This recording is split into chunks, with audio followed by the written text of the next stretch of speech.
right. All right. I know it's been a long starting soon screen. I know. I know. Girls, come here. I know. It's okay. Everyone will... I feel like as a group we'll get over it. And you guys don't have to be mad at me. I feel like. That's how I feel. I feel like it's easy to just get over it.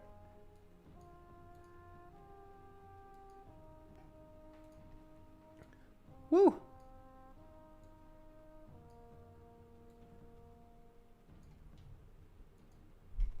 Are you excited for Mike Tyson versus Jake Paul today? No, that doesn't get me going. I feel like that has to be marketed at kids, right?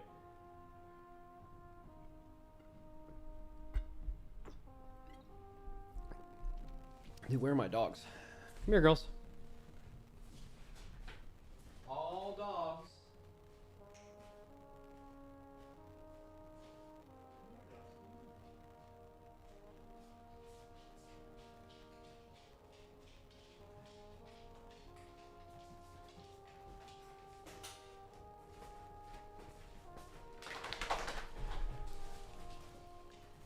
I don't think kids know or appreciate who Tyson is, though. I feel like they do. I feel like Mike Tyson is a name that, like... is still famous. Maybe, I mean, I wasn't born in the 2000s. Maybe it's not.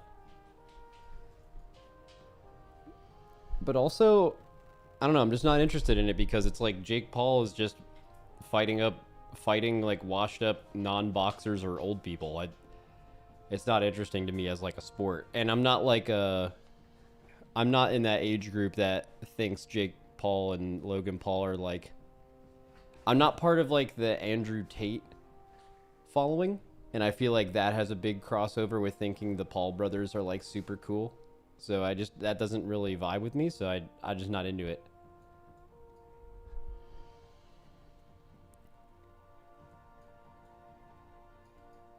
Max, are we reacting to the Taliesin interview? I mean, it's in my title, so it's got to be a good chance, right?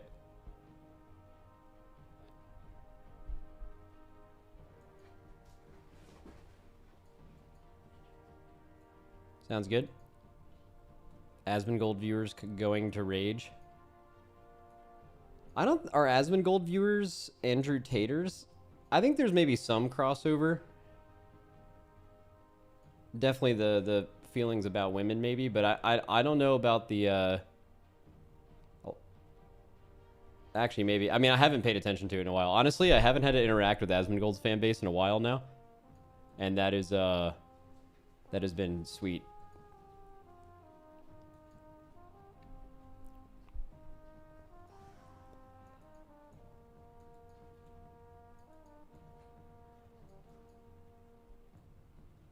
And here I was hoping Max would be reacting to his own interview. No, my interview isn't... I don't think my interview is today. Wait a second. Let's find out. Nope. It is not today. It is probably soon.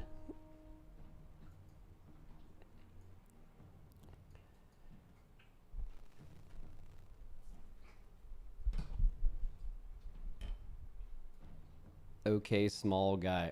Dude, yesterday I did a giant crane game thing. I should probably find the VOD for that. We were Team Liquid turned their parking lot into like a giant crane game, and we got to play for viewers to win them prizes. It was pretty fun. Did you get hit by Twitch adpocalypse? I don't know what that means. What does that mean? What is the Twitch adpocalypse?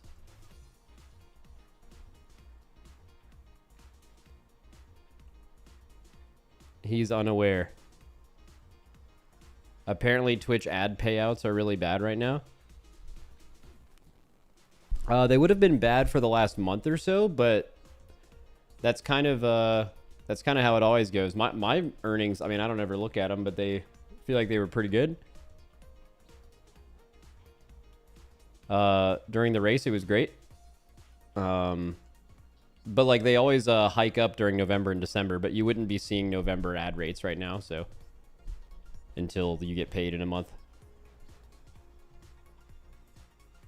You never look at your bank account? No. Nope.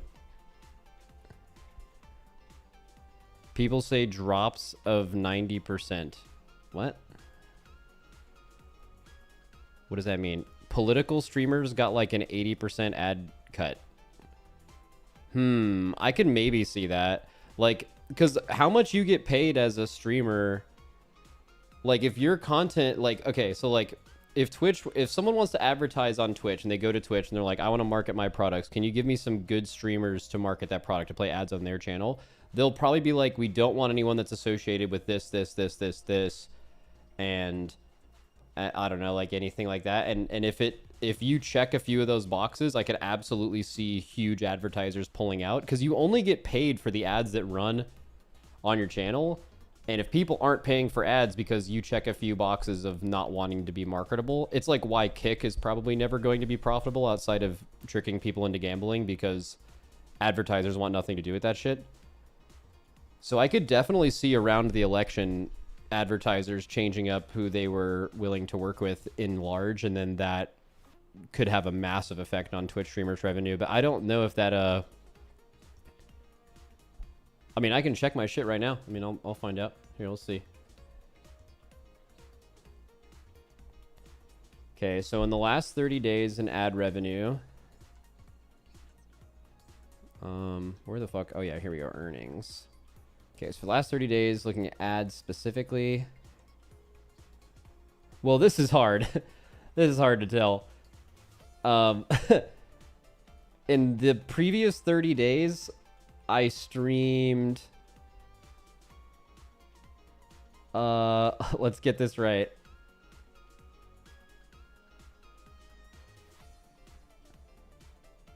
I'm pretty sure it's going to be an insane number. I streamed 200 less hours than I did this month. So my ad revenue was like a tenth of what it was, but I also streamed like a tenth of what I did. So really hard to tell there, but it all adds up. My ad revenue looks normal, I think. I don't ever really look at this, so I don't know what to compare it to, but I don't know. I'm trying, like, when is people are talking about the adpocalypse? What, like, when am I supposed to, like, what is it, like the last couple weeks? Is it months ago? Is it like, what's the bit? Within the last week. Interesting. Okay. Let me check that out. So I think I've actually had a few weeks where oh no, I took a week off. So that's going to be kind of hard to tell, but here, let's see. So last 7 days, I streamed 13 hours. And my ad revenue was pretty normal.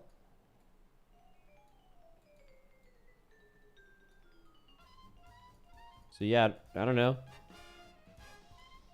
Check revenue on Wednesday versus today. Well, I haven't streamed today, but I mean, I guess I could check individual streams.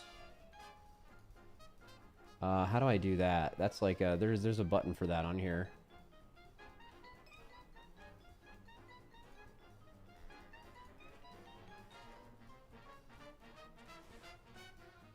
Okay, so let's look at the 13th. I streamed 3 hours and made a normal amount of money. And then, so I'm supposed to compare that to like, what, a day like a week ago that I did something similar, I guess? So let's check like the previous Wednesday. I think I was out of town maybe on that day. Yeah. I was out of town. Did I come back on Thursday? Stream for 2 hours and 40 minutes. Same kind of shit. Yeah, it doesn't, I mean, I don't really even know what you guys are talking about. I'm completely unfamiliar with what people are talking about as far as creators with their ads, but my ads look, it's not easy to tell because I don't stream all day every day, But it looks normal to me. Compared to yesterday, I didn't stream yesterday. Dude, how did people even know that? Do people look at how much they make every day on the stream when they end their stream? That sounds psychotic to me. That, like, bigger streamers. That sounds psychotic. That's like, I feel like that would just be living rent-free in your head all the time. Well, you should say some hateful shit to test it? I mean, I don't really know what I say on my stream that's controversial. We talk about mole people sometimes. That could be tough. It's all over Twitter. Okay, let me get some... I haven't looked at Twitter in about a day or so. So, would it be trending?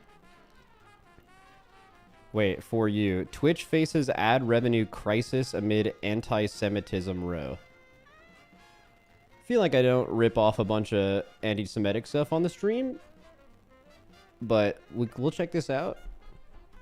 For those wondering why this happened and who's to blame. Wait, what's this tweet based off of? Top Twitch creators such as Lacey, Stable Ronaldo, Assyria, I don't know who these people are, Kaysen, and many others are seeing significant drops in ad revenue this month. Okay, well there's so again, if it's just these people, I don't think I share a similar audience with any of these people. I don't know who Isiri is, but Lacey, Stable Ronaldo, and Kaysen, definitely their fans are not the same fans as mine, for sure. Very different people.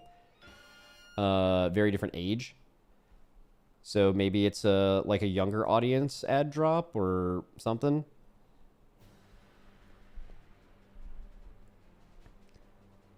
For those wondering why this is happening and who's to blame, it's because advertisers become aware that Twitch has become a safe harbor for rabid okay.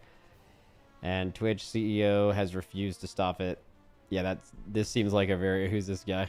Some random fucking... Yeah, that's good. Okay,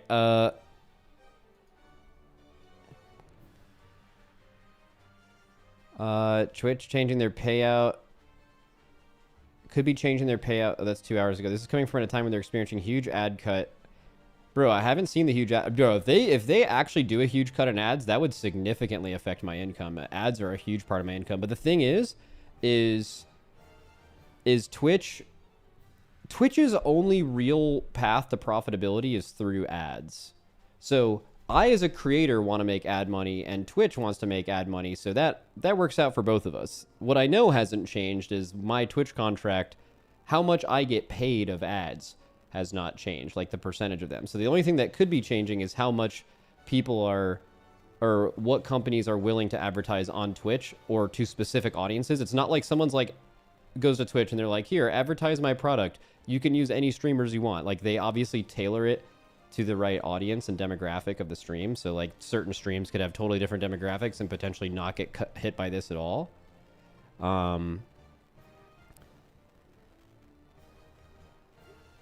Yeah, I'm trying to find some more information on this that isn't just like speculation. It's insane that Twitch would rather give up most of their ad revenue and destroy the platform than risk upsetting Hassan. I mean, that's just like, this is just like nonsense. Twitch increased its payout from 100 to 50 so it can keep your money in your pockets longer to gain interest because they are hurting financially.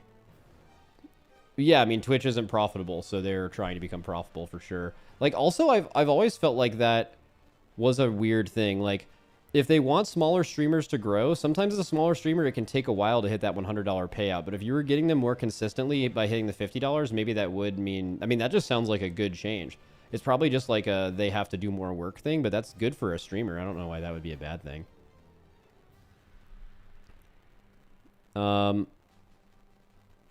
What is it? I wouldn't trust anything these Twitter accounts are saying. They're accusing those pro-Palestine streamers of anti-Semitism just to get Hassan banned because his rival Destiny is perma-banned off the platform. Yeah, I love terminally online people. That sounds awesome. I would love to be in the middle of that for sure. Fuck Twitch, bro. Fucking dumb company. Twitch announces they're categorizing the term Zionist as a potential slur as a part of their hateful conduct policy. Using the term Zionist, oh, that's interesting.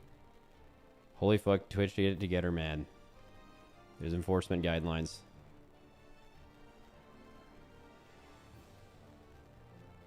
Okay, yeah, crazy shit. Sorry, this is my time. I'm not usually at my computer when I'm not streaming, so my time on stream is getting caught up with the news. Maybe there is some kind of ad shit going on. It doesn't...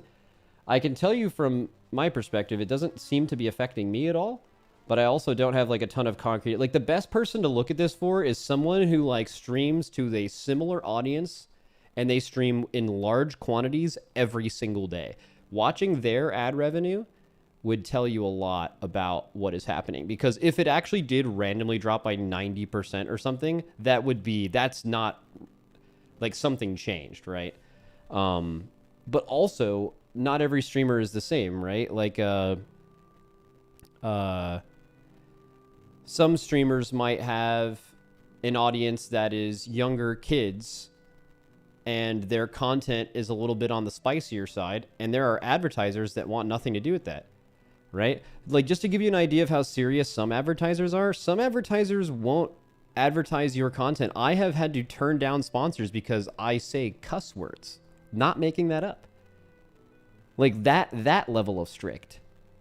Right? So, there's obviously many, many levels beyond that of you willing to get into some spicy topics. And if like, let's just say, I'm just going to make this up, like Coca-Cola wants to run some ads to promote some new soft drink they've come out with.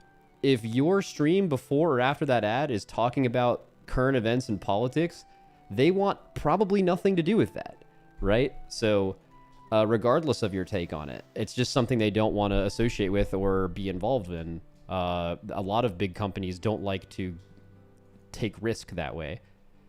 So I would be interested to hear more on like who this was actually affecting. I'd be interested to hear from other WoW streamers if they were affected by it, because it's really hard to tell from me, because I just fucking never stream, and when I do, I barely stream, and I don't know, you know, it doesn't matter.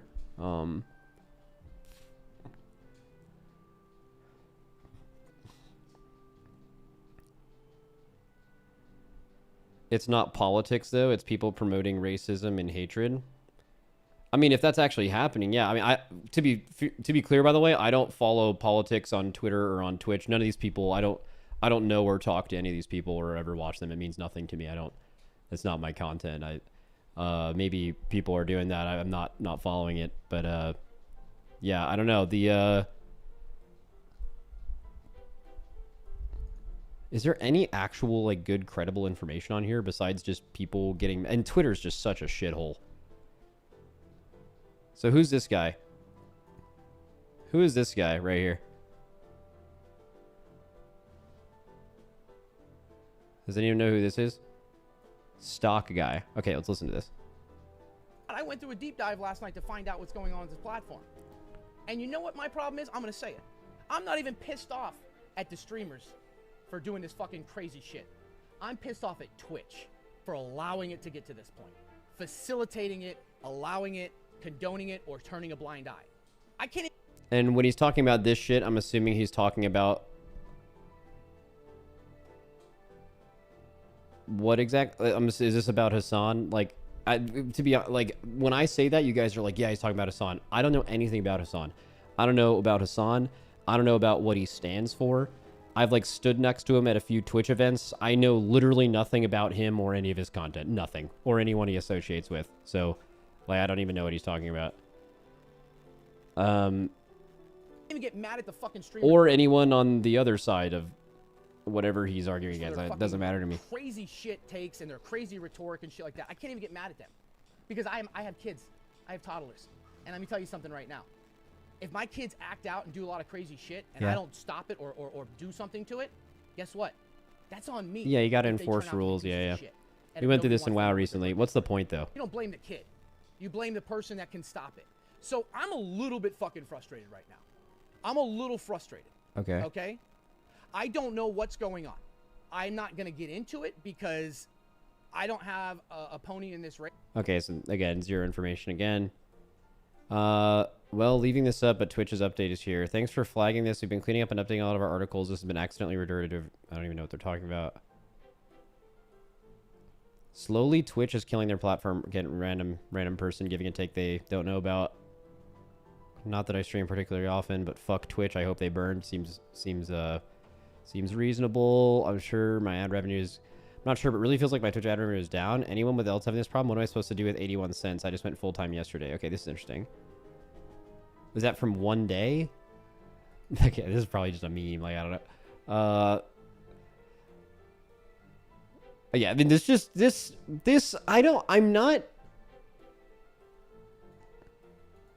I'm not, just from what I'm gathering from this real quick, I mean, we'll probably move off and go on to the interview or whatever, but this doesn't, you guys are saying you should check Twitter. It's all over Twitter. This just seems like very one-sided, like, culture war nonsense, just like what happens on Twitter all the time, and I don't know if there's any substance to this, but if there is, it would be really important to me, so maybe I'll check back in the future. But yeah, okay, well, that was a huge waste of time. W, though. W waste. Wasting time isn't a waste if we all had fun and made friends, right?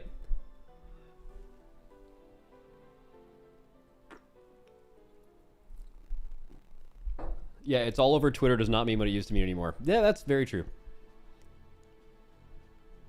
All right, cool.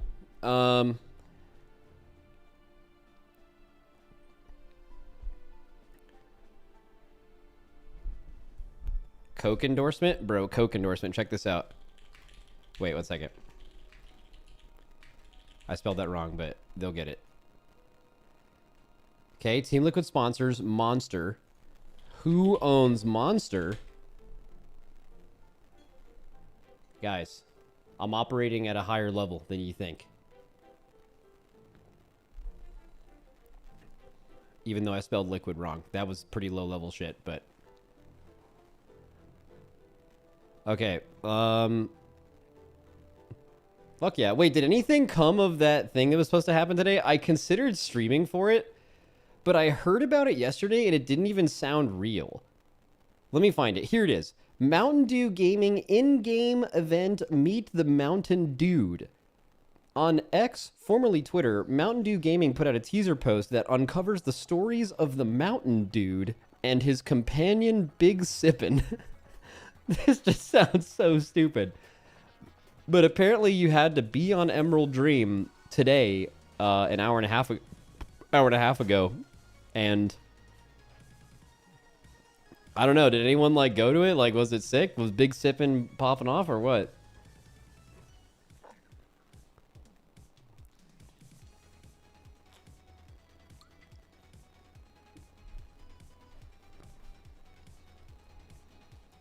Who the fuck plays on Emerald Dream? Yeah, would you have had to realm transfer? They just posted it in custom group finder. What, so 40 people could go? Oh, dude, that would have been sick. I honestly wish I would have streamed for that. That could have been sick content. S-Fans Tailgate Tour streaming University of Warcraft event live Friday. Popular WoW streamer Connor S-Fan will be streaming the University of Warcraft college football. What? What does this mean? I mean, he does like the tailgate tour stuff, which is really sick, but he... What, so Washington, the University of Washington is doing some kind of World of Warcraft thing? Pull it up, he's doing it right now? Oh, okay. Fuck it.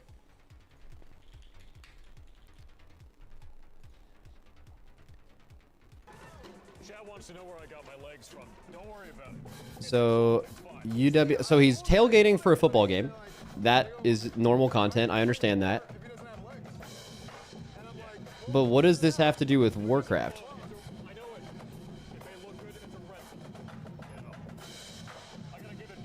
What is the... Has he lost weight? S-Fan? Yeah, he's looking good. I've noticed that like every time I've seen him actually recently.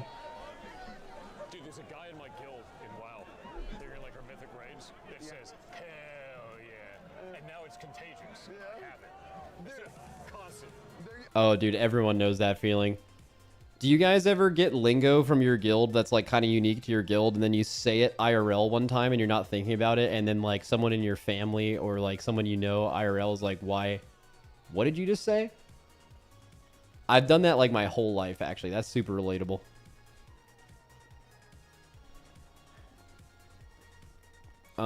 Okay, anyways, that's enough of that.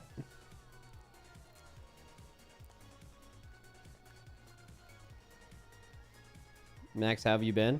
I'm fucking great, man. I'm feeling great. Feeling amazing. And what we said we were going to do today, which is, oh, there's multiple interviews. Wow. That's so sick. The one I heard about was Taliesin and Evitel interview, which would be pretty fun. They did Ian absolutely. What is this thumbnail? That is crazy that they posted that. I mean, is that the maybe? I mean, maybe I'm talking shit. Maybe that's the most enthused Ian looked in the entire 30 minutes or something. But I would have even gotten like I would have even just like gotten a picture off the internet or some shit. That's crazy. Maybe they hate him. That's like low-key some hater shit, I think. That's crazy. All right, let's watch it.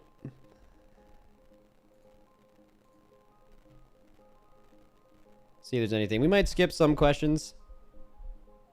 And sometimes we won't. It'll be great. What is it? Silo Season 2 starts today? Oh, yeah, dude. Dratty brought that up during the bonus episode last night. That will be... Are they doing, like, just one episode at a time, or are they doing one of those first 3 episodes thing? I will say, though, Silo does sound like the kind of show where Season 1 was amazing, but I find it hard to believe, and I hope I'm wrong, that Season 2 or 3 or 4 or whatever will be as good as Season 1. Very similar to Westworld. And very similar to Severance. Not like the same...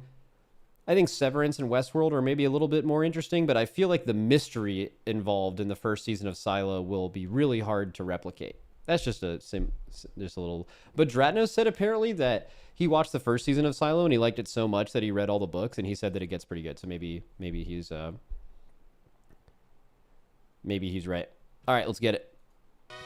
Hello everyone, fresh from the Warcraft Direct, I'm here, Taliesin, with game director Ian Hazapostis. Why is he so and tiny? Assistant lead quest designer Mark Collada. Hello guys. I'm just gonna say this right now before Mark Collada probably owns absolute goddamn beast. I've never met him, but if they ask quest specific questions, I'm definitely gonna be skipping that shit. It's just not what I'm interested in. That's no flame to him or anyone else. It's just like I'm just not into it. So like, what's the point of me reacting to it, right? Hey, pleasure to be here. W Okay, Mark so we though. just watched the Max, the heads up, the audio starts shit but gets better. Okay. the Warcraft Direct, which was emotional, it was startling, it was revelatory. I'm sure. Okay, can we just, before there's any kind of audio shit, what the fuck are you talking about, Taliesin? Back the fuck up. Pleasure to be here. Oh. Okay, so we've just watched the Warcraft Direct, which was emotional, it was startling, it was revelatory. Bro, if you're like working at Blizzard and you hear someone start an interview like that, are you just like, Jesus, man? Like, you know what I mean? Like, what are we fucking doing here? I'm sure you will forgive me if I have to Just ask saying you about shit. player housing. There was a time, I think about 6 years ago, me and Evie came to Blizzard HQ for the 8.2 summit for the Rise of Nazjatar, and had the pleasure of meeting you, Ian, and I remember being a bit cheeky and asking you, is player housing ever going to be a thing that you do? Is it something, you know, that is feasible? Will it ever happen in World of Warcraft?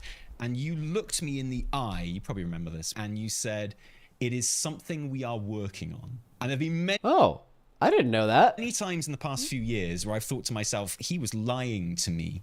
I would never. I've got to ask you. I mean, why would he ever say that? Yeah, I mean, he's pretty real in person. Like, bro, if he said we're working on it, that would be crazy. I feel like I would not want him to tell me that because, like, anytime someone brought it up, I would be like, I wouldn't be able to say that, but I would just know, and then I wouldn't be able to talk about it. It's like when I actually know random, it's not all the time, but sometimes when I know when things are coming out and I have to avoid talking about it, and that's just, like, annoying, and I'd rather just be able to talk about it. Unless I had a really good secret. Were you actually working on it at the time, or like what's the process been on that? Working is a nebulous term. I think at the time we knew for sure that we wanted to do it. Oh, yeah, there were real concrete pitches in internal circulation. I mean, it's not a new idea, obviously. Okay, the audio sucks, chat, but we're all strong, brilliant individuals, and we can completely ignore it and not mention it in chat. Right, the general topic of player housing is something that has come up off and on, for really about as long as WoW has been around. I'm strong. Actually, 10 years ago and a day, we launched Warlords of Draenor. I remember doing a lot of is Garrison's player housing interviews around the time. But I think we knew that to do it, we were going to need to do it right. We needed to do something that already fixed it. Worthy of World of Warcraft and felt like a reasonable entry into the MMO genre at this sort of mature stage with many other great examples to be inspired by. But we also needed to build a lot of the tech underpinnings that would allow it to work the way we wanted to. And so it was the sort of feature that was never going to fit within the development time of a single expansion. But yeah, at long last, it will be coming in Midnight. No, we don't have much more to say about it right now. We just wanted to let people know that it existed. Hopefully kick off, as has already happened in the last couple days, kick off some conversations about what people are hoping to see from it, expecting to see from it, hoping they don't. Which everyone at Blizzard listens to because we're famous. To help us, guide our instincts and the further development of the feature. But we will have a lot more to share over the course of the year ahead, and can't wait to roll it out for players at Midnight. Would you say that you are... Okay, before Taliesin responds, can someone who's good at production help me understand what the fuck is going on my stream right now? Why is Taliesin, the interviewer, small? His background looks a little pixelated, so maybe they made it small so it looked less bad. That's my thought. But then why have a full screen picture of a mug?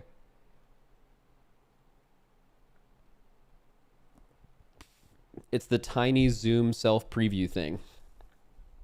Oh, interesting. So he just captured different parts of Zoom for this instead of just Natty recording your camera and doing it in post, I guess? Or did he live stream this and this was the live stream solution, I guess, and then they fixed it after? I don't know. Open to a lot of suggestions and feedback when it comes to player housing? It's because he's tiny? Damn, I could never be small. That's crazy. Absolutely. I would say we're open to a lot of suggestions and feedback when it comes to World of Warcraft at the moment, but even more so an in development feature where I think one of the biggest moments of anxiety is something when we've been working on something behind closed doors for a long time, and we start to pull back the curtain. We think we're on the right track. We think we're doing something that's going to resonate with players, but we never know for sure until we see reactions. And so I think we're trying to hedge a little bit here, frankly, and obviously want to build excitement, but also get some of those thoughts and feedback early on to make sure we're on the right track. And we'll have a lot more to share starting early next year. I mean, right now our focus is War Within, but we'll be at Midnight before you know it. And I'm yeah, that's kind of my guess. You'll hear me give this take on the Potty C, but I saw that roadmap, and I don't know, man. The expansion is kind of just going a little faster than Dragonflight was. I think 11.2 was in November, or 10.2 was in November of it was into the winter basically, and now it's coming out right at the beginning of summer, and then they're revealing the expansion in summer. Dude, I feel like this is totally a hunch, but I think Midnight is coming out early next year, or early 2026. And I think we'll probably be in beta in the winter of this expansion. I don't know. I just have a feeling. It's just going so fast. I don't know what other... The alternative of that is we get 11.2 in the summer of 2025, and then we're in that patch for 15 months, and it comes out when Dragonflight did just 2 years later. That sounds completely insane to me, or it means that we have a third raid tier, which sounds unlikely for multiple reasons. Number one, they haven't done it for multiple expansions. Number two, if they just did a Fated thing, it wouldn't be able to last that long. Fated is much shorter than that. And then on top of that, they said if in the past you guys want player housing, well, would you be willing to give up a raid tier for it? maybe they axed that raid tier and the super long farm period is because of player housing or something, but none of that really adds up. The thing that makes sense when all of this is that Midnight is coming the fuck out in 2026 by like middle of the year at the most. Because even like when was the longest 11.2 to new expansion? When was 10.2 to Dragonflight? Was that 10 months? Because I think all-time WoW, like the longest one was a little bit longer than a year from last patch to expansion. And most of the really long ones were like 6, 8, 10 years ago. It's not in recent expansions. And I think Shadowlands might have had something similar, but also COVID. So I don't know, like, unless they're going to do the longest last patch ever, which I guess the only thing that could explain that is player housing, Midnight is coming out early to mid 2026. And that's kind of insane. That's just like a huge difference. Big jump from what we would usually expect. Be all kinds of weird shit involved in that. Alpha usually starts like 8 to 10 months for the expansion. Yeah, I guess. I don't really have numbers on that, but that would help support or disprove what I'm saying. I'm not really sure, but okay. Back to this shit. Back up a little bit. I don't even remember why I stopped. Within, more to share starting early next year. Oh, yeah. Right now our focus is War Within, but... Oh, and also one more thing about the roadmap is people... I saw a Reddit post. I think Frank posted it. Yeah. So, like, people were kind of speculating what this symbol meant. Like, they did this little thing for Plunderstorm, and apparently it's, like, it's a thing from a WoD cinematic, so people are assuming it's just WoD Remix. Which kind of, I mean, that should be the most likely answer, right? It's just incremental expansion right after Mop Remix. Mop Remix had some issues, but I think overall Mop Remix was massively successful, right? Them doing it with WoD is great. Who cares about WoD Remix? WoD fucking owns. I loved WoD. I think it's like a common popular thing. Even people who didn't play WoD, they're like, yeah, WoD was bad. Because it was just like cool to say WoD was bad for a while. WoD had like a really long time in between patches, but I don't know. There's a lot of cool aesthetic transmoggy stuff in a remix scenario that people would want to collect from like WoD Remix for sure, right? That is 100% a different symbol. It is a different symbol, but it's similar enough. I don't know. I could just be making it up, though. And it had the best raids ever. Oh, yeah, it had very, very good average quality of raids, yeah.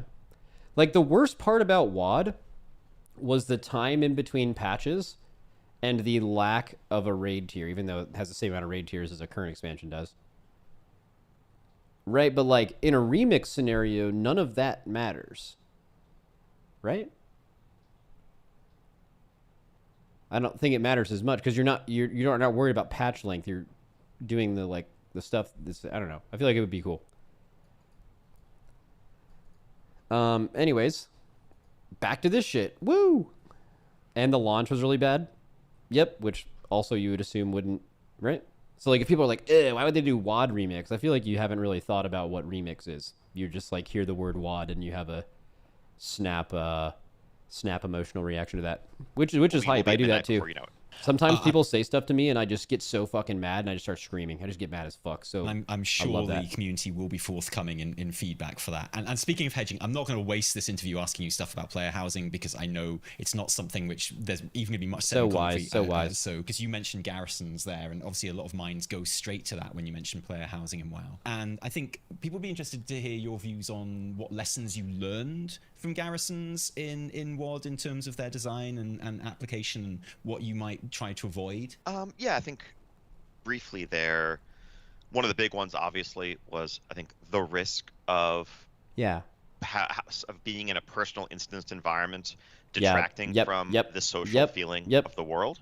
And that's something that I think we knew from the very outset was going to be a big challenge we would have to solve. Like, think about it. If you're able to put like portals to certain zones in your house, like there's so much you could do in player housing. They could make, you guys know how people love going back and farming old raids for mogs like collectors, bro? Could you imagine if they like had certain bosses drop like certain pieces for your house on a % drop rate, and like that's something to go collect? That would be sick. You have like so many of those opportunities to do. You could do guild housing with this 100%. That would also be super sick. They could also do something like Final Fantasy does, which is make a housing system, but then no one can have one. Kind of like the real world. That would be a colossal failure if they did it like Final Fantasy for sure. But yeah, they definitely need to let everyone have a house. They need to have guild houses for sure. But it is interesting. Like if you have an auction house in your house, which I mean you can mount, so I guess you have they've kind of broken that barrier. You have an auction house in a mailbox anywhere now if you have $90 dues. But like if you have portals in your thing, if you have a mission table, if you have a central thing, like garrisons were really like doggy player housing. They weren't even really player housing, completely different thing. But like garrisons did that. You kind of just sat in your garrison the whole expansion.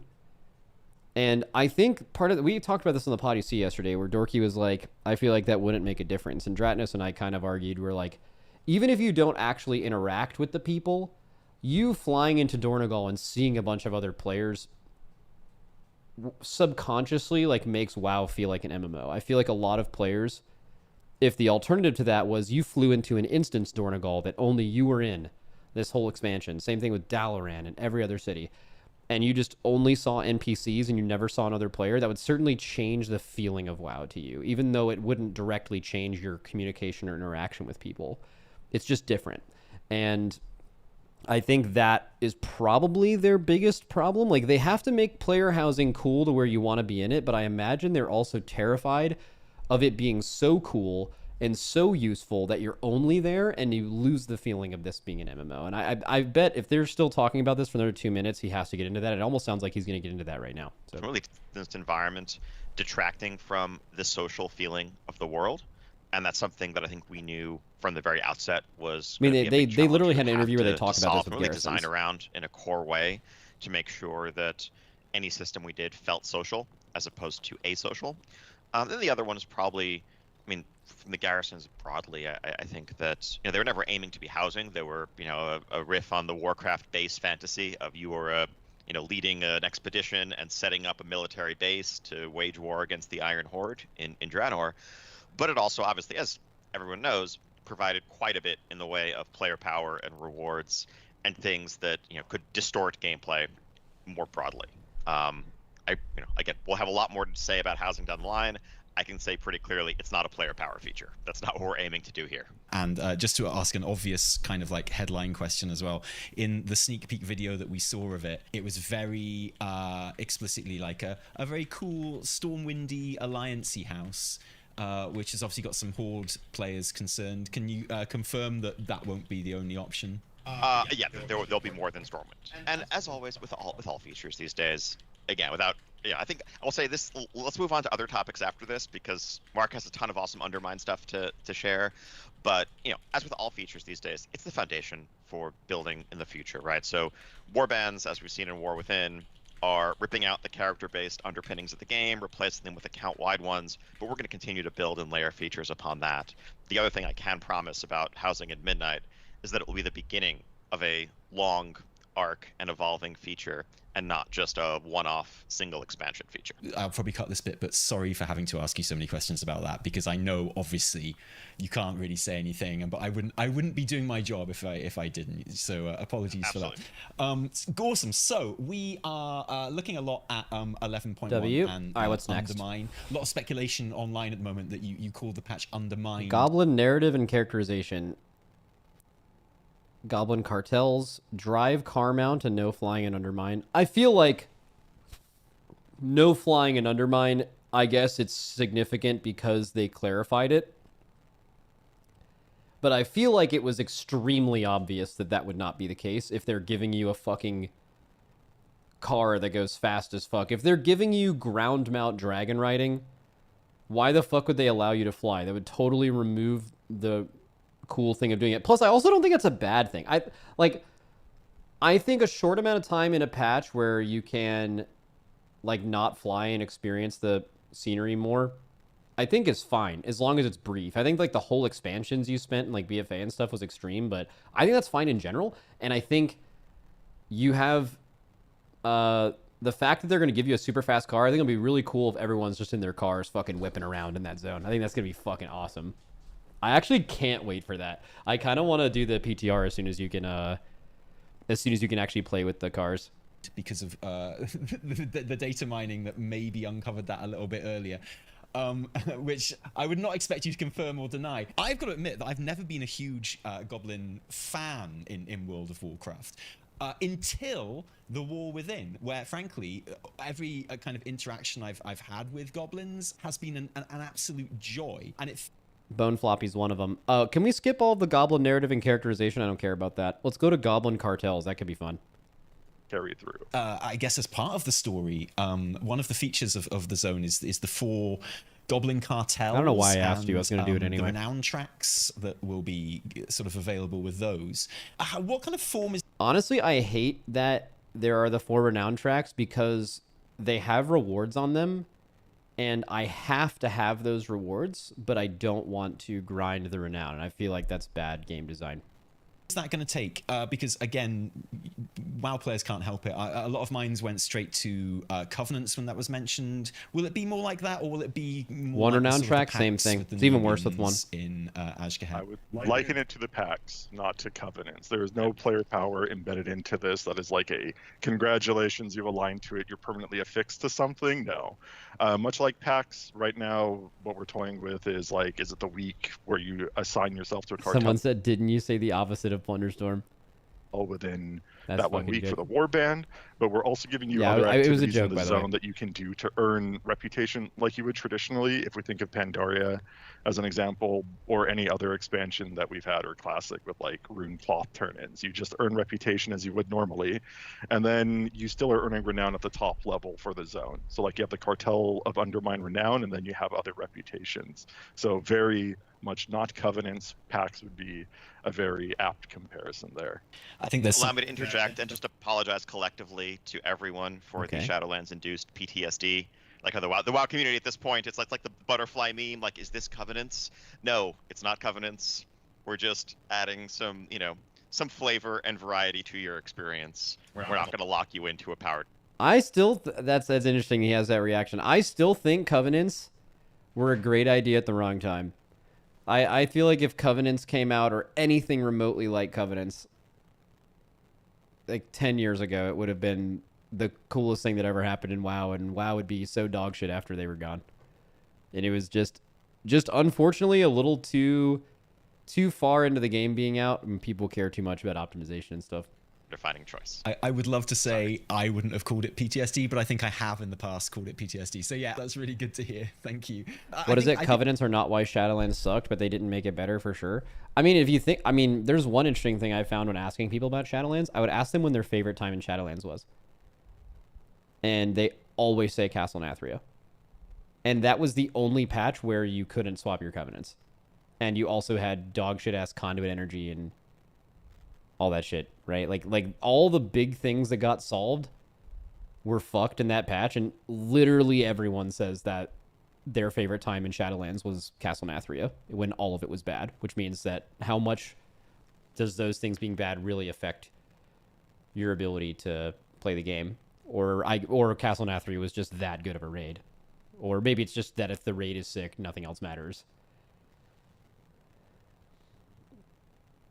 I mean, obviously it depends on how you play the raid. How you play the game. If you don't care about raid and you only care about Mythic Plus, and you didn't like the seasonal affix in Season 1, but you liked it later, totally reasonable that you would like a different part of the thing. But like the vast majority of people say that. But also the most people played then, which also is more of an important thing of how it's super important that they get things right. We talked about this on the podcast a little bit too, but do you guys think it's interesting that there's more like 11.0.5 and 11.0.7 have significantly more content than 11.1.5 and 11.1.7. This was the same thing in last expansion with 10.1 and 10.0. Because there's just more people playing at the beginning. If you're going to do more tuning, if you're going to spend more time in the actual expansion before moving on to the next one, and you have a choice of when to do that, would you do it early or late? You would do it early because more people are playing the game. So you'd want to keep the more people for longer and stuff like that. Makes sense. Like this player housing thing, I bet they've been working on this for like 2 or 3 years. I think like thematically, Like we were all complaining about like thundering when they were working on player housing.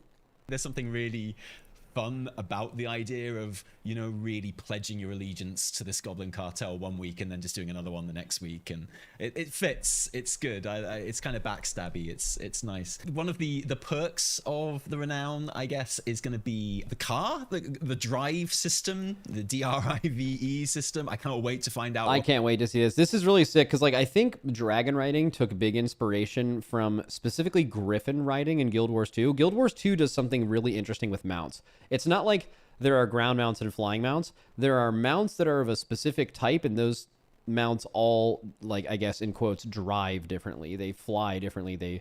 They ride around differently. They have different like aspects to them. They all like, and I think Blizzard took inspiration from that for sure for dragon riding, and I think them doing dragon riding on the ground is definitely another inspiration from that, where it's like mounts can play differently, can feel differently. I hope they keep expanding on that. Dude, if they do this right, and there's like little community races, and you can actually go pretty fucking fast on these, and they can like fly over stuff, and maybe even collision. I don't know. I think there's like a bunch of really, well, collision could be a big... You'd have to like turn it on and off, but the fact that it could exist would be really fun. Like, I don't know. That an acronym is for to get around the zone. I'm assuming that means there's going to be no flying in the Undermine when we first get there. That would be correct. So Undermine itself, the primary mode of transportation will be the car. Now, I do want to let you know too, the car, not only is it customizable, but one of the things that it does is, I think, 3 to 5 times faster than your normal ground mount at base when it reaches top speed, and then you can have it go, I think, 10% faster if you're somehow able to magically hit the magic, like hold your speed, press the boost at the right time, etc. Then like we will be doing that. That's fucking sick. I mean, 5 times faster than ground mounts is or your insane. sky riding mount at full motion. So yeah, you hear no flying and you have an idea, but I don't think you understand how fast like the car will be within the city of Under. If people are mad about flying, they are most likely assuming they're thinking of the Maw where you couldn't mount at all, which did suck, or they're just thinking of like the BFA Shadowlands thing where like you couldn't fly in these zones until like the end of the expansion. And even if like Shadowlands was like you leveled without flying, but then literally you hit max level and could fly, I think it would have been better in Shadowlands that you could level without flying. Right? Versus the alternative. But like it just took too long to come out. And I think people are just thinking of you're just going to have regular ground mounts, but like 5 times faster than a ground mount. This sounds like something people will complain about, and then they'll ride in the car one time and they won't even want to be on a flying mount. I mean that has to be Blizzard's goal, right? If the cars are that fun. It is very quick. And then we go out to other locations within the campaign and sort of what we send you out for other sort of repeatables and game activities. And in those places, you'll still be able to skyride. So for Undermine specifically, it'll be the car, and there's a very good reason for it. I think once PTR goes out and you start to see it, yeah, I have faith. It sounds sick. Of course, we want to hear your feedback in terms of how it feels, how it handles, what are the things that you're excited about. And then you can still skyride anywhere else within sort of like the Kaz-Algar experience. That Big love from Sweden Max. Would you say? And just to be clear, you mentioned available up front. Yeah, like Undermine is not a flyable area. Really, it's a more dense urban space. We knew from the outset that it was not going to be a place that was well suited to skyride. I am going to take my whip at full speed right off that ramp and end up on roofs anyway, buddy.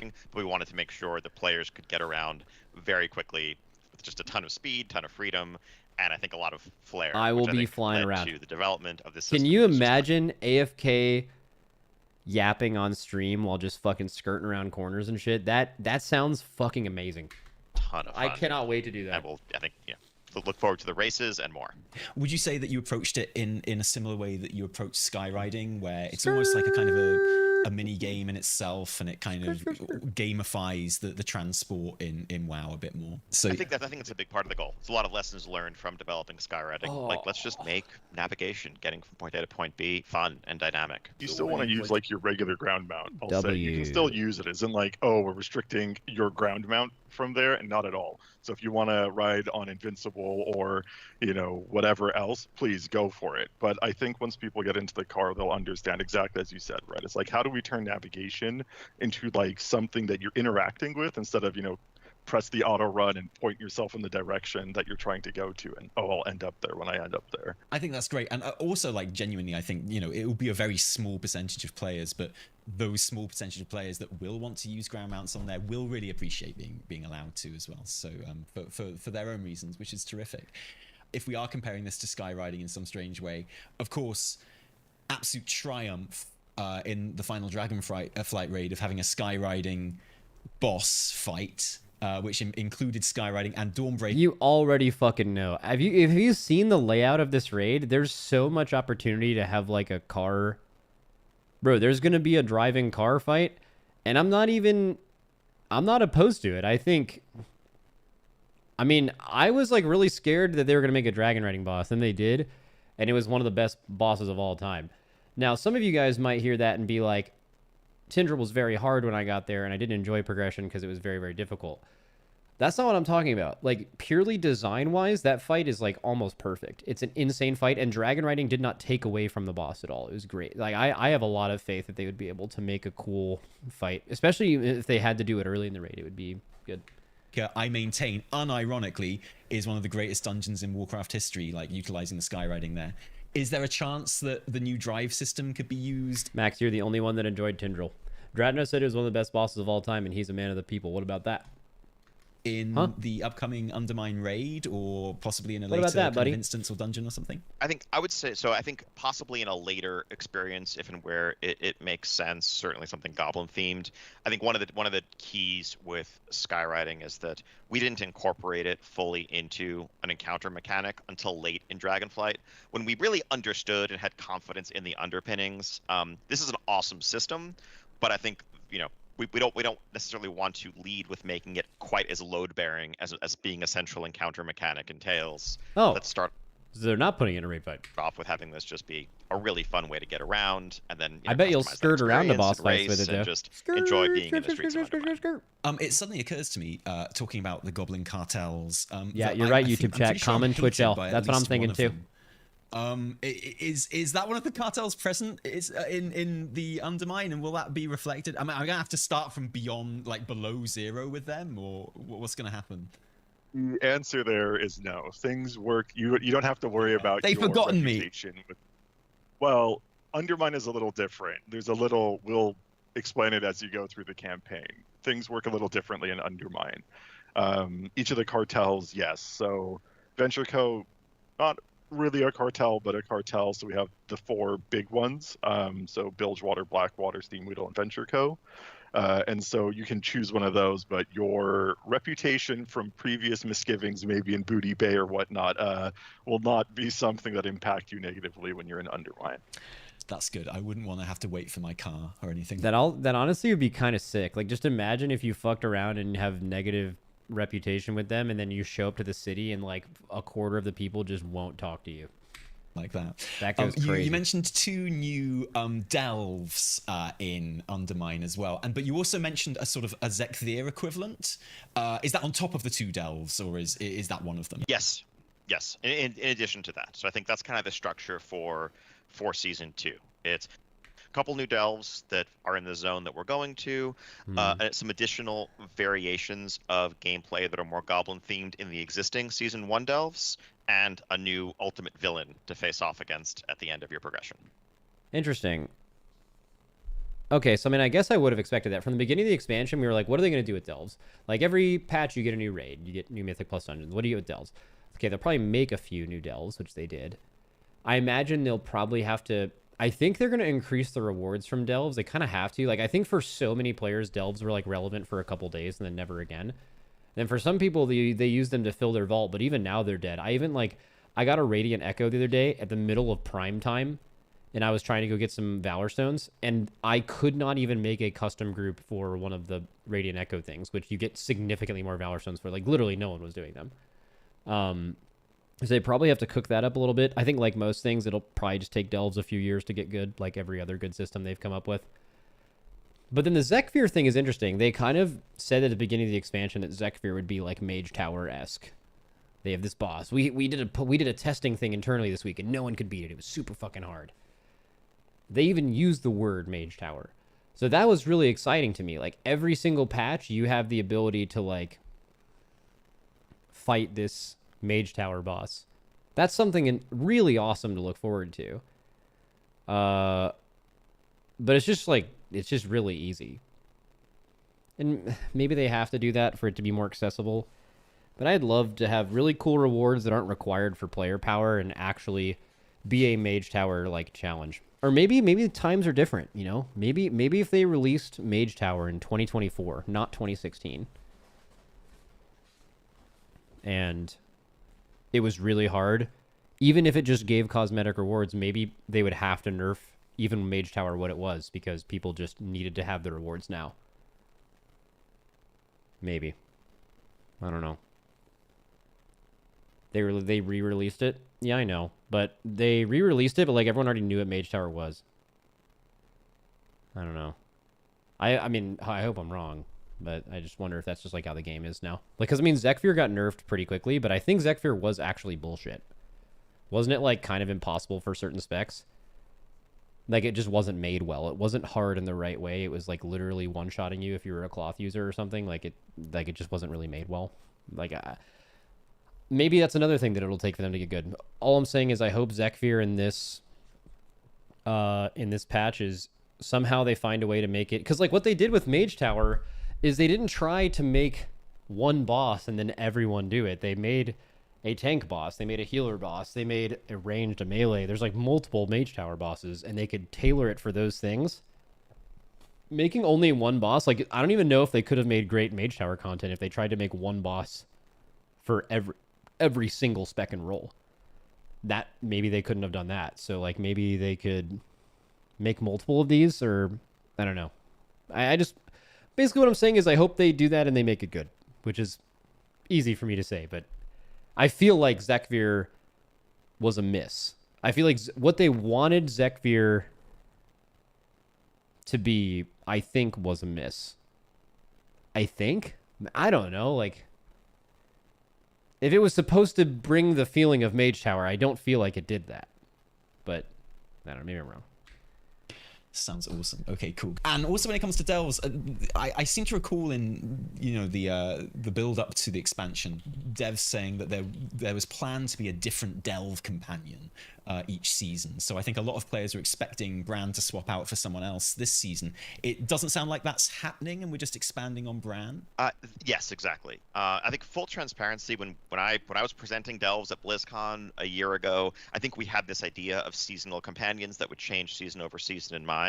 Then I think earlier this year, as we kind of got into the process of starting to build out season 2 of Delves, and we began to think through the design challenges of how exactly that would work.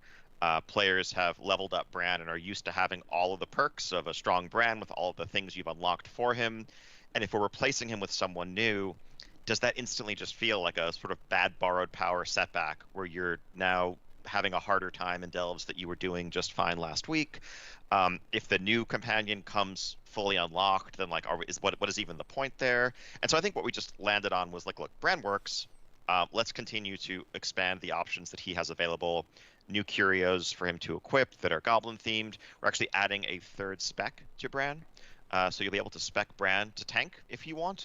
I think that's really smart. That's really particularly smart. For healers who are looking to be able to do a bit more of their core role gameplay, especially if they're solo or duoing. That should be another. I think there's just so many players that aren't comfortable at the higher tiers, like tanking stuff. I think, bro, there's probably so many casuals doing Delves who Delves are made for that are like, dude, there's a tank option. Oh my god, like I don't even care if this takes longer. Just give me that shit. Fun option to flesh out. Dude, imagine he's a shit tank though. Imagine Bran is just getting cranked. Your capabilities there, but otherwise the plan is to stick with Bran as your war within companion. There will be a new Delve companion for Midnight, but for War Within, Bran's your guy. I'm not going to spoil too much about what the Delve team is doing, but also Bran Wait, are they cooking? will show change in terms of like how we present him narratively, right? Through like the experience with Bran will be slightly different, and you'll start to notice things that, oh, this is season 1 Bran. What has happened to him What, is he turning evil now or some shit? in season 2, and kind of like allow us to also Did he build start on that cycling? Sort of like he's a companion, right? He's with you through sort of the delving experience. What can we do to also make him like, oh, here he is as a character and being built? So That actually sounds really, really neat. I look forward to sort of seeing how you play with that. He found I just wish I God. could know, because I'd have been much nicer to Bran all this time. All right, they're about to talk about the raid. Let's go, raid. I'm a raid guy. The Delves Raid. seems to take like the Raid, love the raid. sort of casino Woohoo. looking vibe from the raid, which looks awesome, by the way. Like the design of the raid in Dude, particular. The zone looks great. It looks insane. I think this is like the coolest looking. I don't know. Maybe it's just my aesthetic, but like I think this is the coolest looking fucking raid ever. I think it looks insane. The raid, which looks awesome, by the way. Like just this is like before you get into the Galagio or whatever it's called, but like the holy fuck, this looks sick. This is a boss. Look at this thing. design of the raid in particular. There's a fucking like a oh my god, everything about this is insane. The zone looks great, but the raid looks so neon and like so shiny and so many colors. There are obviously Dude, look at that.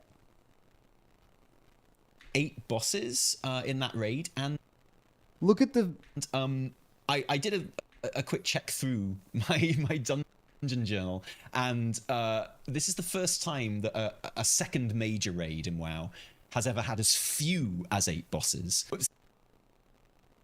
Huh? The second major raid that's had as few as 8 bosses? Is that true? Where do I get the number 8 from? I thought 8 was more consistent. Oh, that's the Mythic Plus number. There's definitely no major raids of 7. Yeah, 7 is definitely the... So, Ashara was the 8th boss in Eternal Palace, right? Like, you did the first 3 shitty bosses. Ashvane was 4. Orgazo was 5. Queen's Court was 6. Zakul was 7. Ashara was 8. Vault of the Incarnates, wasn't Razageth the 8th boss? Firelands was... That was 12 years ago. He's saying second raids. That was the first raid? That there's no difference in modern WoW since 2018. There is no difference between a first raid and a second raid. They're the same thing. There are no longer Emerald Nightmares or High Malls or Mogushan Vaults. That hasn't happened in 8 years of creating the game. But that's what he said. Oh, well, I mean, that shouldn't matter. But also, someone said Razageth was 9. But, yeah.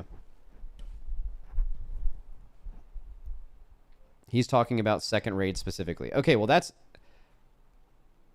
So that's fine. I missed that. But also, there is no reason to refer to second raids as anything different from first raids. They are... Or end expansion raids. They are made... When they make a raid, they're not like, oh, is this an end expansion? Okay, let's do this. Oh, is this the first one of the expansion? Let's do this. They are the same thing. It's the same design process. They don't create them. They used to do that. They used to make like easier raids as the expansion started. And then, I mean, dude, imagine calling fucking Nerebar Palace an easy intro expansion raid. It's probably the hardest raid ever, at least for the amount of bosses it had. Like that's insane, right? So, but I mean, he's going with that, so we'll do that. Since about Mists of Pandaria, when the whole structure was completely different. So, what's the thinking behind that, or was there any thinking at all? I mean, there's always a little bit of thinking. I think in the exact boss count. That's not the point, Max. Listen to his questions. Okay, let me listen to his question again. It looks so neon and like so shiny and so many colors. There are obviously 8 bosses in that raid, and counter argument: Sepulchre and Emir still difficulty. The Nerebar Palace was harder than both of those raids. The only thing that was different was the amount of bosses. I did There were more hard bosses in those, but the only reason that Nerebar Pals in there was just because it didn't a have quick as many. check through my So you could say that early expansion raids, they make less boss raids. That might be true. I would actually have to go back and look if that's true. I want to. Someone said that I didn't understand his question though, and I thought I did. So I need to listen to his whole question. In that raid, and I did a quick check through my dungeon journal, and this is the first time that a second major raid in WoW. The first time a second major raid in WoW has ever had as few as 8 bosses since about Mists of Pandaria, when the whole structure was completely different. So, what's the thinking behind that, or was there any thinking at all? I mean, there's Okay, I totally understood his question. But what is a second major raid? I'm assuming major means like not Heimall, not Trial of Valor. He's just talking like Uldir and Battle of Dazar'alor. Vault of the Incarnates, Aberrus. Like, basically, he's saying post-Legion raids. And more specifically, the second one. Because it's always this. The second tier of an expansion since BFA has been just the second major raid, where that hasn't been true in other ones. Like Trial of Valor wasn't the second major raid. That raid, and I did just a weird way to say it. A quick check through my dungeon journal, and this is the first time that a second major raid in WoW has ever had as few as 8 bosses. So now that we're talking about second raids, it's Dazar'alor, right? Wasn't Jaina 8? Champions of the Light, Grong, Jade Fire Masters, Opulence, Conclave, Rosticon. No, 9, right? Yeah. Mechatorque, Blockade, and Jaina. I don't know, 8 and 9. I will say there is an issue with 8. And they did 8 2 raids in a row, because wasn't... Okay, hopefully I didn't get this wrong. Aberrus was 8 bosses, right? We just did Aberrus, but... Like, Rashanan was 4, and then the other 2... Yeah, it was 8. 8 is... It is interesting they're doing that 2 times in a row with Aberrus was 9. Did I say Aberrus or Nerebar? I meant Nerebar, as in, like, the raid we literally just did. The current patch. Yeah, that was 8. I think I think it's possible that an 8 boss raid is going to struggle with difficulty curve. So much yapping for something that's irrelevant. Here you go. Here's the video. That's what I'm gonna do. That watching all the, you can immediately leave though. Please leave and watch it on your own. Yeah. I don't know. I feel like 9 and 10. I don't think there was anything wrong. Okay, maybe Rashanan was a little too hard, but did Rashanan... I think if you look at like pull counts of Rashanan for normal guilds, it is kind of a normal 4th boss. The only thing that's weird is the jump from there to Brood Twister. And I honestly think Brood Twister... There's some weak aura problems on that boss that I don't like. But if you're just talking general difficulty... What Brood Twister is right now is fine for a raid boss. It's just not fine for a 5th raid boss. Same thing with current Nexus Princess. The thing that's missing is the 2 bosses in between those things. But also the same difficulty jump occurred in Amirdrasil with more bosses.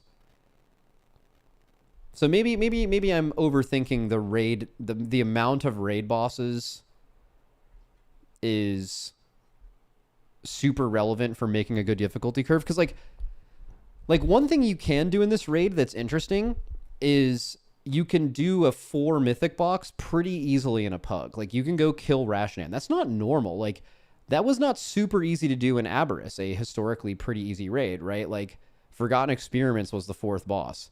That was not easy to do in a pug at all. Nothing close to what Rashanan is, right? Same thing with a lot of previous raids. But this one, you do have that. It's actually pretty rare where the first 4 bosses are able to be done like that. And I think the community likes that. I think there's a lot of mythic raiding that's really cool and that you can pug and just do on your ults in the group finder. And you can do that in this raid, and you can't really do that a lot in other raids, at least that many bosses. So with 8 bosses, it's kind of hard to make a good difficulty curve last 4 while leaving the first 4 pretty similar. Because I really think that the first 4 in this raid were not like too easy. I think like second boss is like pretty challenging. Sikran, maybe it could have had a little more health, but if you look at stats, like guilds that get to Sikran that should not one-shot Sikran, like they pull it a normal amount of times for a third boss.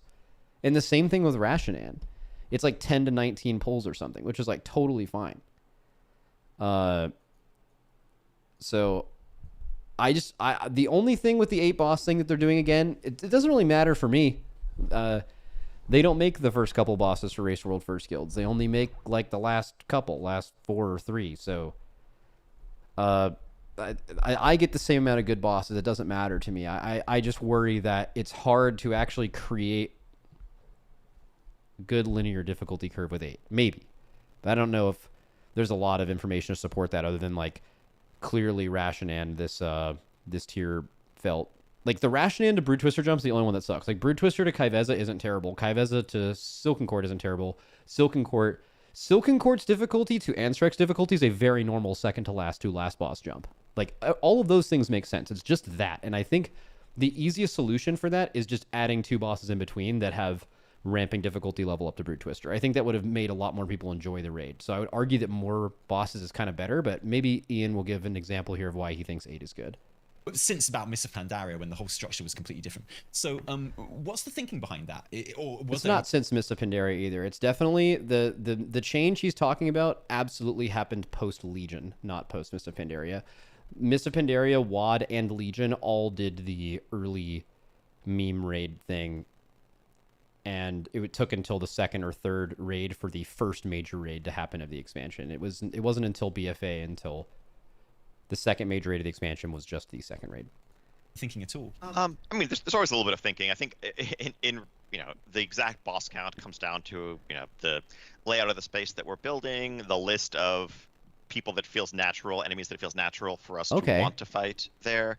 I will say that we've probably moved a little bit away as a team from trying to push really large raids. I will say that's a lesson. Like when I became lead encounter designer in Mists of Pandaria for the first time, and I was at the time like I took the smaller size of Firelands raids as a personal challenge and was like, we can make bigger raids. We're gonna make some huge raids, and like we made 12, 13, 14 boss raids Throne of over Thunder, the course Siege of Orgrimmar, and like Hellfire Citadel and Warlords. And I think especially these days, players do like want more flexibility with their time. They're playing more characters. Other than the very, very, very top guilds, no one is really spending double-digit hours a week raiding anymore. Whereas a while back, that used to be the norm. That actually used to be like a casual schedule. If you're like, oh, we only raid, There's definitely a lot of fun with with casual being a relative term. Like what I would consider a casual raiding schedule would actually enrage some of you, I think. 12 hours. But that's also just the only reason it would enrage you is, I guess, if you took the word casual as a derogatory term, which I would just be referring to it as the amount of time you put into the game, not a negative thing. Hours a week, that meant that you were like a much more relaxed guild. And so large raids, I think, tend actually to be counterproductive to an extent. They actually can kind of feel like a barrier to entry. They force guilds to feel like they need to extend instead of re-clearing and getting their members gear because they take too much time to get back to the end. All that said, like, 8, 9, 10, something in that range, I think is what we're going to tend to look at for most. I definitely think that's right. I'm not sold on 8-man raids or 8 boss raids, but I think 8, 9, 10 is, if they stick to that, that is absolutely better than 11, 12, 13, 100%. Like you probably can't find a 12, 13 boss raid just very similar to you can't find a 12 to 13 minute end boss that didn't need to have an entire phase in it, basically. Then you can't find a 12 to 13 boss raid that didn't have 1 or 2 bosses that just absolutely didn't need to be there. And also, they tend to just be easy bosses. Like, if you see a 13 boss raid, a lot of times you're not getting more outside of Sepulcher. I don't think that was a 13er, but like you don't get a lot of harder bosses. You just get more like fodder, easier fights, which maybe is like good for loot and like casual play maybe. But then that's actually really fascinating, this answer. I'm going to listen back a little bit of it. tend actually to be counterproductive to an extent. They actually can kind of feel like a barrier to entry. They force guilds to feel like they need to extend instead of re-clearing and getting their members gear. Dude, that was crazy in a couple of tiers. I think the upgrade system has also made people extend a lot because like you weren't really hurting for mythic track gear at a certain point. You were hurting for specific upgrades, but also I don't even know how many raids. Like that really happened in Aberrus, but that was a Skarn problem. But it's happened really since the upgrade system. So Aberrus and Amir Drasil, it happened purely just to save time. I wonder, has that happened this tier? Is there like an extend?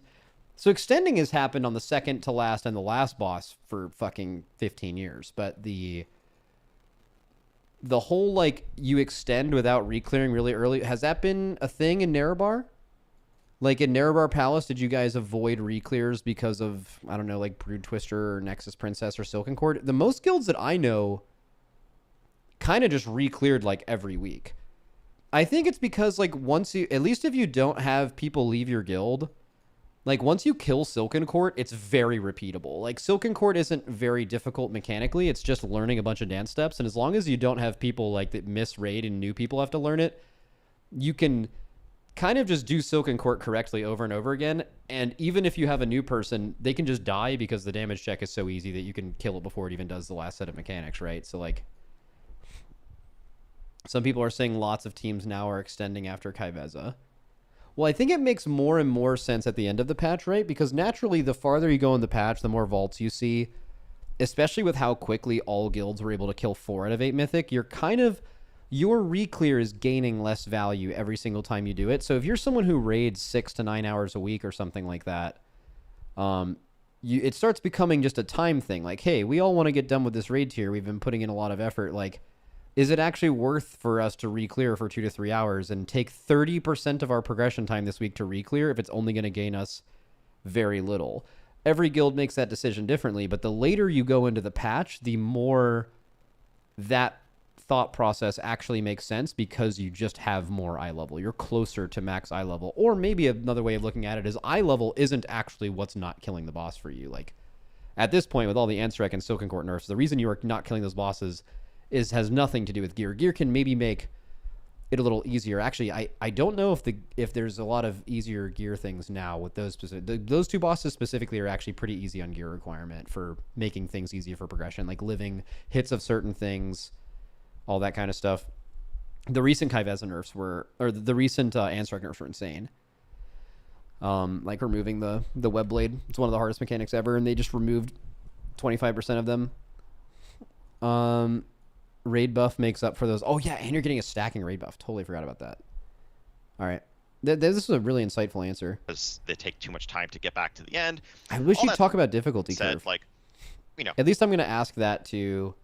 I think I have a difficulty curve question for my interview coming up. Do I have some? I have some shit like that, right?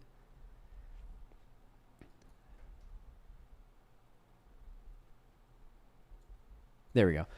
Yeah. Massive Wall, Tindril, this time they're kind of existed. How do you determine or qualify the difficulty of encounters when creating them, and how do you plan difficulty curves for the raid? Yeah, I have some shit like that. 8, 9. When is your interview? I don't know. It's sometime in the next week. 10, something in that range, I think is what we're going to tend to look at for most, new ones. Is it known when your interview is going to happen? It's known. Like, they know when it is. My management knows when it is. I just don't know when it is. So, therefore, I cannot tell you when it is. But it is sometime in the next week, and I will find out when it is on that morning when I wake up. I don't think I'd expect to see 12 plus again. But, I think we'd also like to, down the line, get back to experimenting with smaller style, like Onyxia's Lair, Gruul's Lair type raids. Nothing to announce right there for Undermined, but that's kind of the team's thing. Why are they keeping it a secret? They're not keeping it a secret. I just don't know when anything happens until it happens. Variety, then try to create these, like, megalith. Could you imagine if they were keeping it a secret from me? Like, Max, you have an interview coming up, but we're not telling you when. That would be fucking insane. That are gonna ask you to just spend, I mean, that's basically what they're doing, kind of. Not really. I like that reasoning, and I would tend to agree with it. I also really like that. Back up a little bit. Or Undermine, but I think we'd also like to expect to see that they need to extend instead of re-clearing and getting their members gear because they take too much time to get back to the end. All that said, like, 8, 9, 10, something in that range, I think is what we're going to tend to look at for most, new ones. I don't think I'd expect to see 12 plus again. But, I think we'd also like to, down the line, get back to experimenting with smaller style, like Onyxia's Lair, Gruul's Lair type raids. Nothing to announce right there for Undermined, but that's kind of the team's thinking. We'd rather offer more variety than try to create these like megalith raids that are going to ask you to just spend, dozens of hours going through them. Okay, so he specifically mentioned Onyxia's Lair and what other one? Onyxia's Lair, Gruul's Lair type. Gruul's Lair. Okay, so I didn't play the game when those things came out. Can you explain to me in what context they came out? Did they get released at the same time as a major raid? Were they released in between major raids? Were they like an option? I know they had 1 to 2 bosses. I understand that. But I'm saying like, what was the release cadence? Because he didn't mention Crucible of Storms. That was a 2-boss raid. And that deliberately came out like that. It's pretty recent. You guys all know how that came out. It was a launch raid in between 3 raids at the same time. But he didn't necessarily mention Tier 11 Cataclysm, right? The one you guys just did in Classic. Instead of releasing one huge raid, they released like 12 bosses or something. But it was just split between the 3 zones or the 3 raids. That is interesting. They're willing to do that. I wonder what the best solution to that is. Because like if they're talking about massive raids, I doubt they're talking about releasing a raid with 8 bosses like the goblin shit they're doing next patch. And then releasing a 1-boss raid at the same time, kind of like Gruul's Lair. Right? Because then you are making a 10-boss raid. Or a 12-boss raid. You've just put bosses in a different zone. Which may be cool because it's just different, but it's the same thing. The issues they're talking about with a raid that has more than 10 bosses would be no different than releasing an 8 to 10 boss raid and then a mini raid. It's the same thing. Different lockouts make it nicer.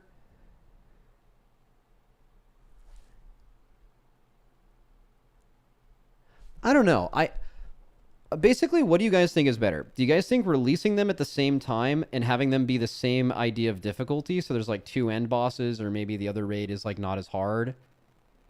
Or do you think it would be cool to do like you release the main raid at the beginning of the patch, but then in a 0.5 or a 0.7, you actually grow to expect, or you learn to expect that there will be a like mini raid. I've always theorized it would actually be really fucking cool to do 10-mans.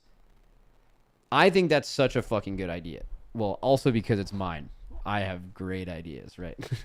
But like, I think you do Crucible of Storms again, but instead of making it really fucking hard because the only people who had time to do it were people who were already done with Battle to Zarlor, which was only the top guilds, but then no one got to interact with it. You make it more accessible. You don't make it like Mythic end boss difficulty, a little bit less than that, but you make it 10-man, so the guilds that are still progressing, they can't make a 20-man Mythic thing until they're done with Ansarek. But, like, I don't know, maybe 10 of them could be like, yo, do you guys want to show up on a Saturday and progress this raid that's not quite as hard as the other raid, and it, like, comes out later in the patch? Like, I think that would kind of be serving everyone. I also think 10-man raids would be really cool, and it would give people kind of an opportunity to do that, especially that would line up with the time where, like, a lot of AOTC guilds right now, they get AOTC, they get the portals, and then they stop. They don't go in Mythic. But this would come out as a 10-man, and those groups are not 20 people usually, those guilds. They're like 10 to 15. But then those guilds could like do this 10-man Mythic thing, which is kind of lower than like 20-man Mythic as far as difficulty is concerned, as far as an end boss. And I think that could be a good introduction to Mythic raiding for a lot of people. That's my take. Let's just say they're not going to do something massively different like 10-man raiding. That's a totally different idea. Let's just say they're doing 20-man and it's heroic and mythic and everything. It kind of has to be a 0.5 patch, right? I don't like, unless, at least this is to me, outside of the aesthetic difference and the different lockouts, which I don't think mythic, the fact that they're mythic lockouts, like they're the same thing. I don't know. You're gonna raid both raids with the same people, right? Them releasing it at the same time, you might as well just add up both of those bosses, and that's how many bosses are in this tier. They're just happen to be in 2 different locations. That doesn't really mean anything to me. Maybe it's cool aesthetically.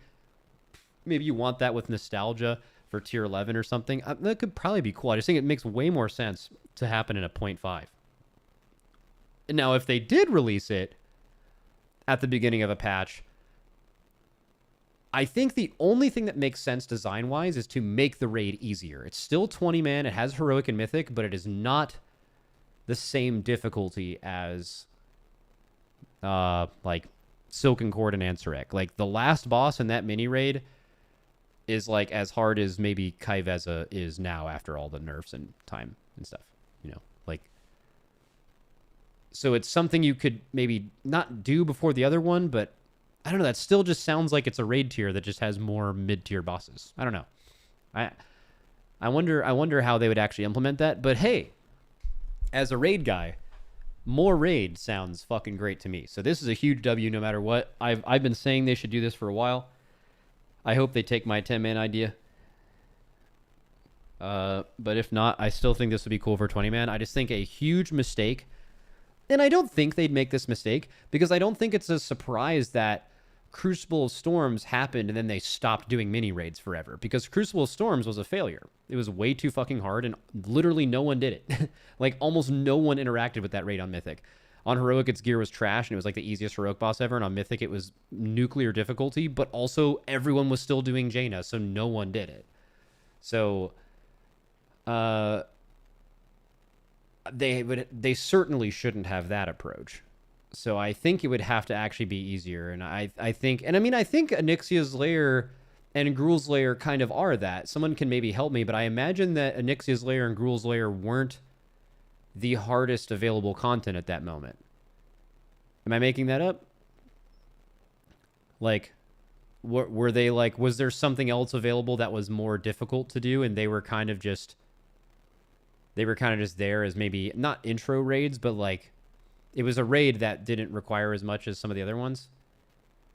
Gruul was for sure not. Gruul's Lair and Onyxia's Lair is more like splitting a single raid tier into multiple raids. Okay, well, I mean, let's see if he kind of alluded to that too. Expect to see 12 plus. I tend to look at for most, new ones. I don't think I'd expect to see 12 plus again. But, I think we'd also like to, down the line, get back to experimenting with smaller style, like Onyxia's Lair, Gruul's Lair type raids. Nothing to announce right there for Undermined, but that's kind of the team's thinking. Okay, so that sounds like if they're talking about that and he pulled that off the dome, they're definitely thinking about doing that for 11.2. Or maybe, I mean, earlier, weren't we talking about that roadmap? And we were like, bro, there's ain't no fucking way we're going to get that raid in summer of next year. And then it's going to take until fall of 2026 for the expansion to come out. That would be the longest patch in like 15 fucking years or something like that. They haven't done that in so long. So like, there has to be something there, and maybe it's a mini raid, or maybe it's actually they do a third major content patch for a fourth major content patch for the first time forever, or since BFA, not forever, or they come out with Midnight in legit like the spring or summer of 2026, which is actually what I think is going to happen. Legion Remix, even with a remix only lasted like a couple months last time. That's not something that's going to last 8 months. That's not how that works. Even a season 4 Fated remix, Plunder, whatever, all that shit, that takes a couple months. That's not something that lasts 8 months or 9 or 10 months or a year, right? Winter 2026 was my guess. If guessing the expansion is going to come out in winter 2026, outside of just that's how it's been for a while, I don't know what the fuck you are going to do after this point. Besides 11.3, which I just feel like they aren't doing those anymore. I feel like they're sacrificing that for a faster expansion. That's just a guess by me, though. I have literally nothing to go off for that. I mean, other than the fact that they've just done it 2 expansions in a row, I guess. But like even all of the most recent, the remixes, the Plunderstorms, that doesn't add up. There's too much time. It would be like a historic amount of time for us to just get this and then a remix and then a Plunderstorm or whatever. And then it takes, not kidding, 15 months from the last patch to get an expansion. There's literally no fucking way. I think it's in like April, May, June, we're getting Midnight of 2026. That by far makes the most sense than all the other options to me. Man, how would they do the raid? I bet they're doing it in 11.2. We can talk about the dungeons here too. Thought that was interesting. I think it's really fucking cool they're doing new dungeons mid-patch. But they're also just not doing a mega dungeon, it appears. I went back and looked at a couple of other timelines, and they clearly noted mega dungeon even a year in advance. There's nothing like that here. So basically, you're getting new dungeons, and they're coming out, and then instead of you having to wait 6 months for them to be Mythic Plus dungeons, they're Mythic Plus right away, which is cool, but you're not getting more dungeon content. You're not getting, you know, 2 new dungeons mid-expansion and then a mega dungeon, so you get 4 new Mythic Plus dungeons after War Within releases. You're still only getting 2, which is the same for the past 3 expansions. There's no difference there, which is kind of lame, but hopefully the new dungeons are sick, though. Nixia's Lair and Gruul's Lair. Fuck yeah, more raid. Woo! We'd rather offer more variety than try to create these like megalith raids that are going to ask you to just spend, you know, dozens of hours going through them. I like that reasoning, and I would tend to agree with it. I also really like that you've got a standard normal length dungeon coming in 11.1 as well. It feels like a really nice throwback, and really cool it's going straight into the Mythic Plus season as well. I think that's yeah, it's like Cathedral and Seat of the Triumvirate are the things to compare this to. awesome. God, Cathedral is an amazing I think dungeon. lots of people were surprised it wasn't a mega dungeon. Why would YouTube recommend me the bench? I don't watch this. We've kind of gotten used Is it to because that. I listened to the Potty C and they're like, this is kind of similar? Is it possible that there will be a mega dungeon at some point in this expansion, or like maybe even another single dungeon? TBD, we'll see. I will say we would like to do another. Like I think It's we want WoW to content? continue to vary Bro, our approach. fuck WoW I content. think we're always Unless I'm making wary it. of. Wait, back up. TBD, we'll see. I will say we would like to do another. Like I think we want to continue to vary our approach. I think we're always wary of things feeling too formulaic. And I know we had the like X.1.5 mega dungeon a few expansions in a row, but I think like you just said, we also missed doing standard dungeons that, you know, especially now with our Mythic Plus and season structure, it's easy to just drop a new dungeon into that pool and freshen it up that way. So I think that's something we'd like to continue to do. It's not to say that mega dungeons won't make a return in the future, but I think we like having multiple different tools in our tool belt, so to speak, and we'll, you know, pick different ones out as the occasion demands. I'm genuinely Cool. really excited for it. Mark, just to kind of like finish off here, is there one thing that you would like to? You've kind of touched on this, but just to make it a bit more explicit, that you'd like to change about the way people think about goblins in WoW, in like as a kind of a mission statement? Don't know if I can say a mission statement, but if I'm I don't care. I mean, maybe thinking we'll about fuck it. goblins and sort of how they've been portrayed since, you know, Cataclysm forward in World of Warcraft, and an approach not like the RTS units previously, right? So WoW forward is hopefully what people get when they experience Undermine and kind of experience goblins is that they're zany, they're wacky, but they are creators, and they're like the same sort of people on Azeroth that you'd expect to see anywhere else. They have their heroes and their struggles and all that stuff. But like Bone Floppy, he's one of their they're heroes. just awesome to be around. He's a I think celebrity. if people just want to index on sort of the crazy and zany, please, like if that's what you connect to, I'm not someone that wants to say like anything more than that's like part of their culture, right? That's core to who goblins are. But what can we do to make them like a race that people enjoy experiencing their story? Because what you mentioned, right? I think the War Within kind of turned you into a believer. That is hopefully what we're having with like everything else as we start to see goblins and then they start to I'm be glad present. people were super into the War Within's like beginning of the story. I don't like really care about it, but it was nice to see people like, I feel like if you talk about WoW's story for the past like, man, I don't even know, like since Legion, people are just so checked out. From like their motive or their methods. I don't know if of it's actually bad. It might be, to but how they people don't handle like it either way. conflict, to the way that the cartels or the leaders work with each other, to just sort of like Didn't how like it. zany the city is just like they're very creative, and what can we do to sort of lean into that and like push that forward in terms of goblins as like a culture within World of Warcraft. So I guess at the end of the day, for me at least, is like give them just sort of like that more relatable story for people. Because if you just see them pop a town out of a box or attach a laser to a shark, it's like, cool, that's funny and awesome, but how do I connect to that? And sort of the things that you can also connect to, or they're Oh, he still seems smart. blowing up something or whatever it might be. I love the duality of man. I said this guy's smart, and then someone in my chat goes, "This guy sucks." Dude, you know what Dratnos said? Dratnos thinks we're fighting Xalatath in 11.2. I think it kind of makes sense. Like, you fight Xalatath in 11.2, you, like, fight her, but, like, oh, you don't quite finish her off, and then she spends all of midnight planning some way to fucking kill everybody. I don't know what I actually don't know what she wants to do. I don't know her mission statement. But then, like, you come back and you fight her at the end of, whatever the fuck the last expansion's called in the World Soul Saga. That kind of sounds right. You don't think so at all? Yeah, I mean, I can't really refute your statement because I don't know anything. I don't know who any of the potential bosses could be. I don't know who the good guys are, the bad guys are. It all means nothing to me. But Dratnos said it made sense, and I think that he's right.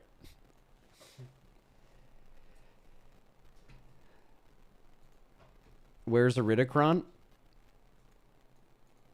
I don't know. We may have fought him already, or not. You're saying where's Iridikron, and I'm assuming you know more than me, so that means that he's got to be coming. I mean, you could fight Xalatath at the end of 11.2 and still have Iridikron be the main villain in Midnight, right? Or like the last boss.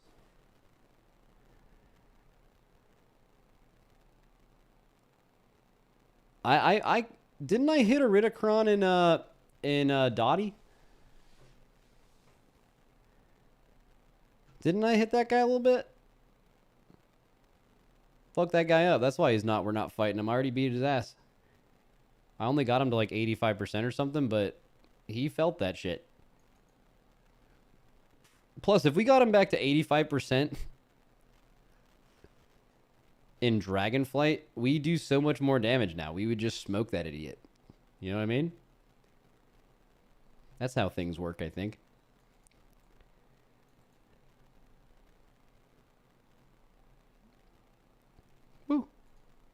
Hope that was a good answer to your question, but it's just like there's a lot there that I'm hoping people He get. probably from the leveled up story. too. It's a terrific answer, thank you. And we've got to finish up. I cannot wait to see the tier sets for that season. And all of this amazing information, and we still don't know anything about the Haranir. So, like, just chalk that one up, I guess. And guys, thank you so much for... What? Who? Wait to see the tier sets for that season. And all of this amazing information, and we still don't know anything about the Haranir. So... Who's the Haranir? Haranus? It's a new race. Oh, shit. Like, just chalk that one up, I guess. And guys, thank you so much for joining me today. So much more we could talk about for hours and hours and hours. But I look forward to seeing all the other interviews. Nah, they're like, nah, we've had enough. We'll hopefully cover all of that, and I'll let you get to those now. Thanks very much. We've Cheerio. done enough here. Great seeing you. Great chatting. W. Great chatting. Dude, why were people complaining so much about the audio? Ian was echoing for like 30 seconds, then they fixed it for the whole video. That's fine.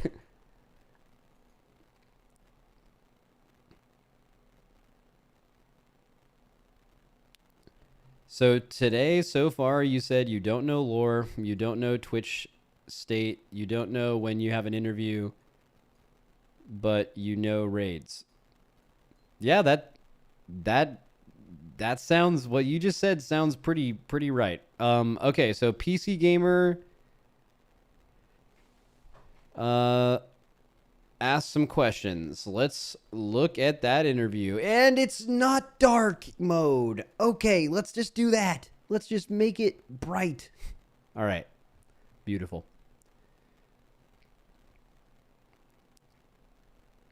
After regrets and lessons... Wait, I need to eat. Before I get into this. Wait, I should have eaten during the one where people were talking and not me reading. I still need to make food or else I'll blow up.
Yo.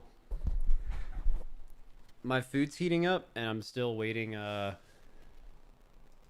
still waiting for the ads to be over. So for you guys who have Twitch Turbo, sub to my channel, have YouTube Premium, or are smart enough to install an ad blocker, want to say hi to Reptar real quick?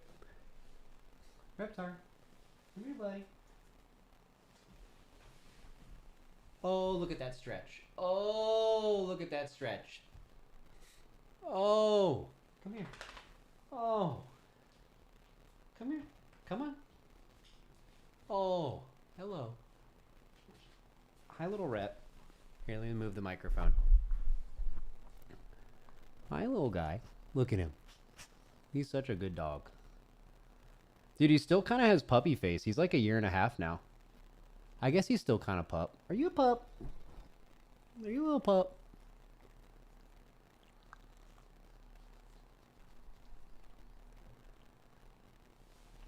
All right. Ads are over in 15 seconds. Let me get him away before the people who are watching ads can see him. All right, Reptar, get out of here, buddy. They don't deserve it.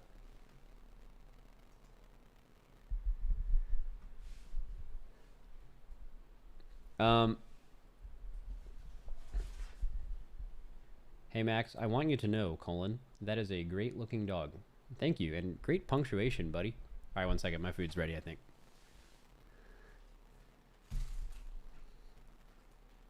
Max, did you talk to Day 9 about possibly being a Race World First caster? Would that even be a good idea? I did not talk to him about that. But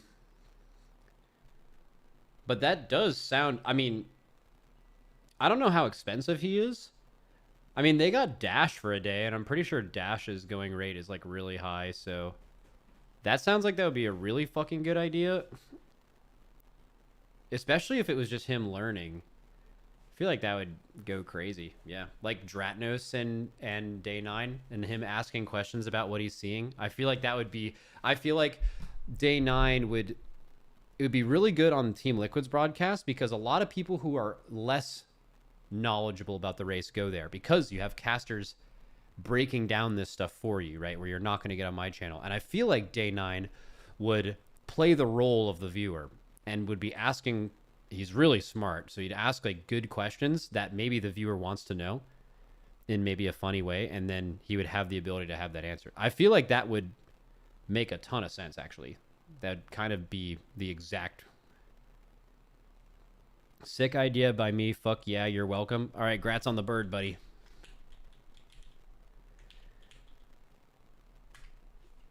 All right, 1 second. I gotta go get my food.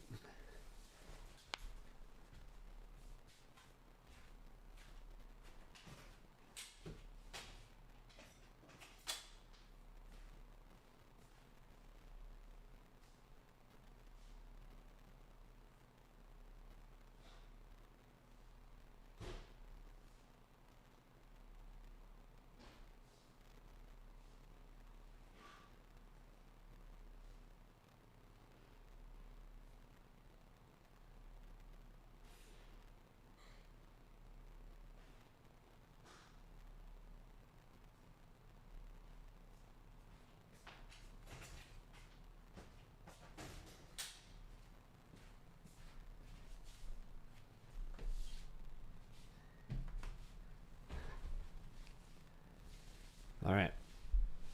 And now he's just banning people. Look at that. He gets given mod, and he doesn't even know how to handle it.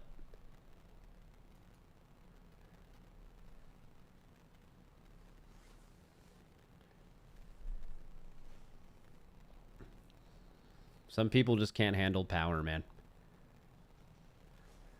Insane. He says, I'm on a rampage. Fuck yeah. All right, I got some, like some noodles and some chicken and some broccoli and a soy honey glaze to go over it. That's what I got for food here. It looks like it tastes excellent.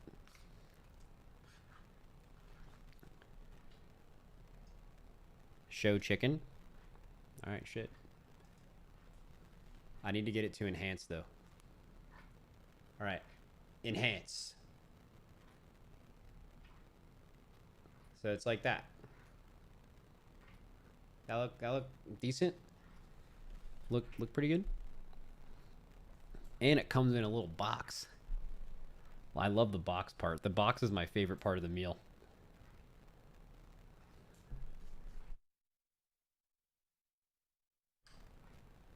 Max, speaking of birds, cringe or nah, naming a green bird Gul'dan. Nah, I feel like you can name your bird whatever the fuck you want.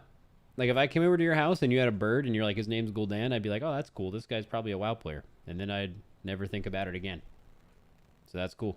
I wouldn't be like, I'd be like, hey, nice bird. And you'd be like, yeah, his name's Gul'dan. And then I'd be like, you fucking nerd. And I'd leave. That would be crazy. That's cringe, bro.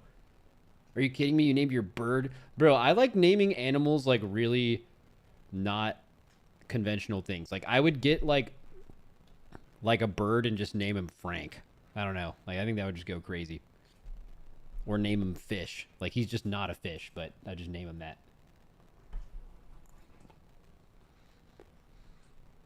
My cat's name is Leonard. Yeah, that goes crazy. That's a good fucking name. What would you name your kids? I don't know. I don't know if I'm going to breed. Maybe, though. Actually, you know what? I think I do. I think I'd be a sick dad. Which I guess kind of like glazing myself, but I feel like I'd be a good dad. I'd be a good dad at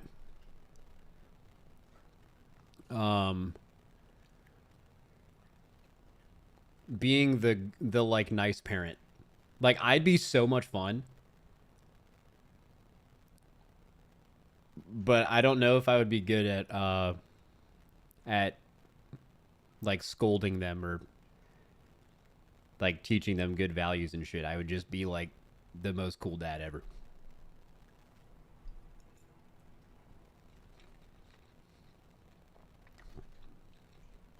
Uncle vibes? I'm an insanely good uncle. I am like, when I pull up to like a family gathering, all the kids are like, oh, fucking Max is here. It's about to get lit. And then it does get lit.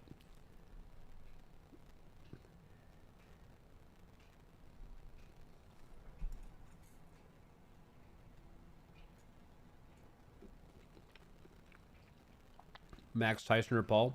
I don't care, man.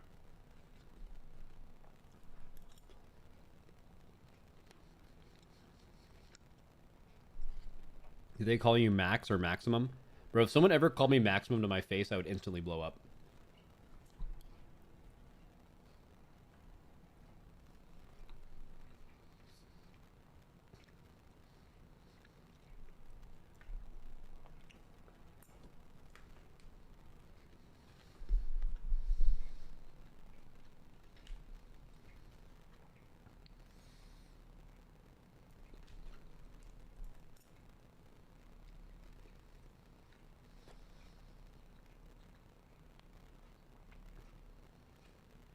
If I ever meet you, I'm going to refer to you as Team Liquid Maximum constantly. All right, man. I will make sure you never meet me. If you are somewhere, I will leave.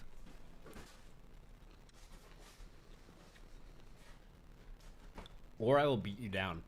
I will put down a rallying banner. And then I will fight you until you die or I die. Someone has like some gladiator shit.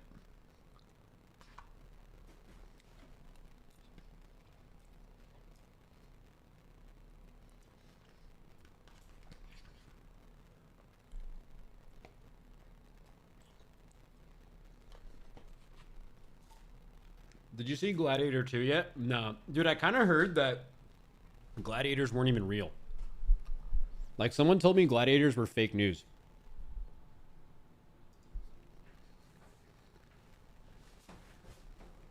Is that true? Like what we perceive as a gladiator through like movies and television is not depicted as to what gladiators actually did. I mean, I'm not trying to say you guys shouldn't like go to the movies and enjoy whatever the fucking gladiator shit. I'm not trying to like break your immersion. I'm just saying like that's the shit I heard on the street.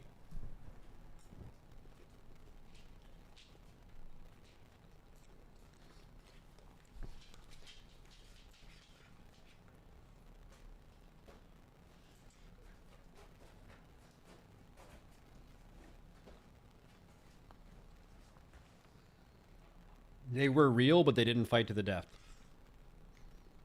Yeah, I've always kind of not understood that part of it. Because, like if you're someone who's profiting off of gladiators, if people are showing up, you have a big business opportunity. And if gladiators are constantly dying, you're not going to get people to sign up to do it. And you're also losing your product. So that just doesn't even make sense. Dude.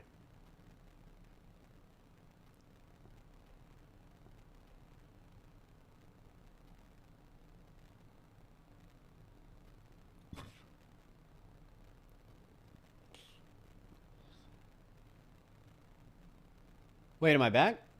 Dude, why did my stream blow up? Why blow up? I didn't even like lose I didn't even lose connectivity. I never even stopped seeing chat. I just went to 0 upload. Not like very little upload, like 0 upload on YouTube and Twitch, so it wasn't a Twitch specific thing. We'll see if it canceled my YouTube stream. Sometimes that happens. Oh no, YouTube stream's still kicking. It didn't shut off, I don't think. Interesting. Yeah, I don't know what the fuck happened, but... Huh. Big Gladiator found you? Bro.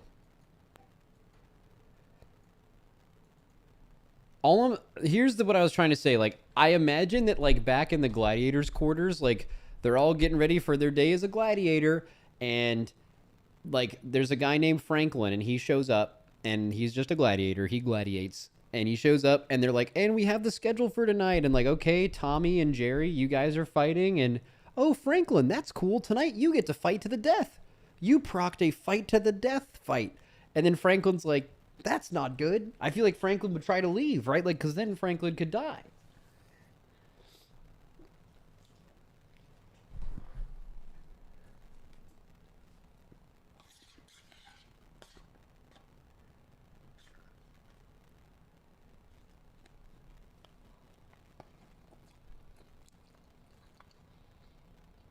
Oh, were they slaves?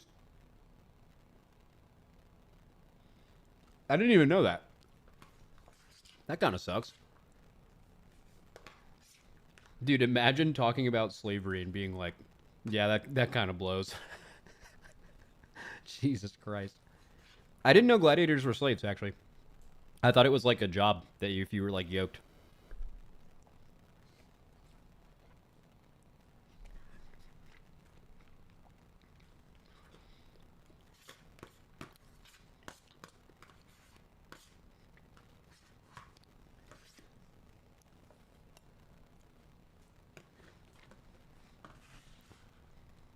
The 2 to death ones? Oh, yeah, that's shit.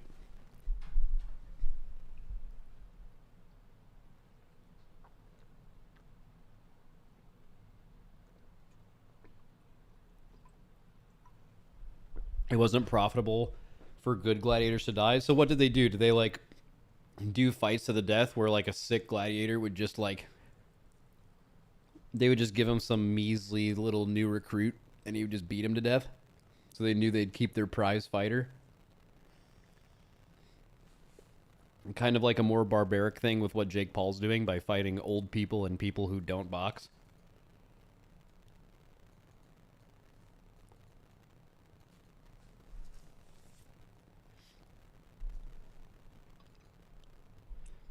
W.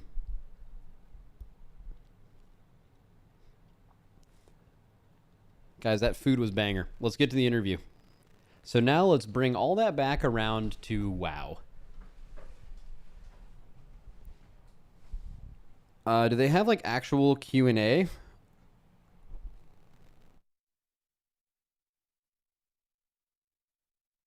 Wait, is there anything to this interview?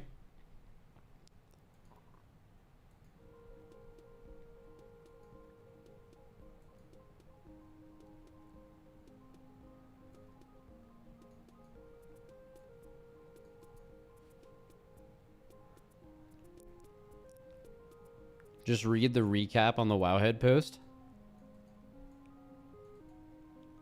I mean, I usually like reading these to hear exact quotes. But maybe you're right. This doesn't seem to be formatted in a Q&A fashion. It's just like a quick little shit. All right, here we go. Bran will gain a tank role. We learned that. No other major changes are coming to Delves. Okay. Blizzard is happy with Delves as a starting point. There are bugs with Delves early on that masked pain points in the system. With them solved, they can now focus on small tweaks. Okay, so they're majorly happy with Delves. Blizzard is aware Delves aren't for everyone, and they're okay with that. The goal for Delves is to become a progression system for solo players so they can see their characters becoming stronger. And I think giving players of all playstyles a chance to have goals. Okay, literally nothing. We learned nothing here. Woohoo! Delves, baby! What are the comments? This fucking sucks. And I'm mad. And I heard they scrapped all this new stuff, and I'm mad. Was hoping we'd have a different Delve companion. Fuck this game. Here's a bit of gold. Honestly, my big problem with Delves, there was 2 weeks the expansion where the highest level rewards from Vault could only come from Delves. Why even advertise something like this for solo players when they clearly designed it to also be essentially mandatory for World First? I don't think like any of our players really did Delves. Obviously, your Raiders or World Firsters want to do Delve. That's fine and great. I mean, I feel like Delves were not what you wanted to do for the best gear for very long. It was like only at the beginning of the season, if you really cared about that. Saying that they made Delves too much for World First players is insane. I feel like we barely interacted with them at all. This won't even be a problem next season if there's no Heroic Week. True. Oh man, don't remind me. That's so sad. You know what else is like a random sad part about there not being a Heroic Week is there can't be any Race to World Blast content until the end of the expansion. That sucks. That shit was so fun.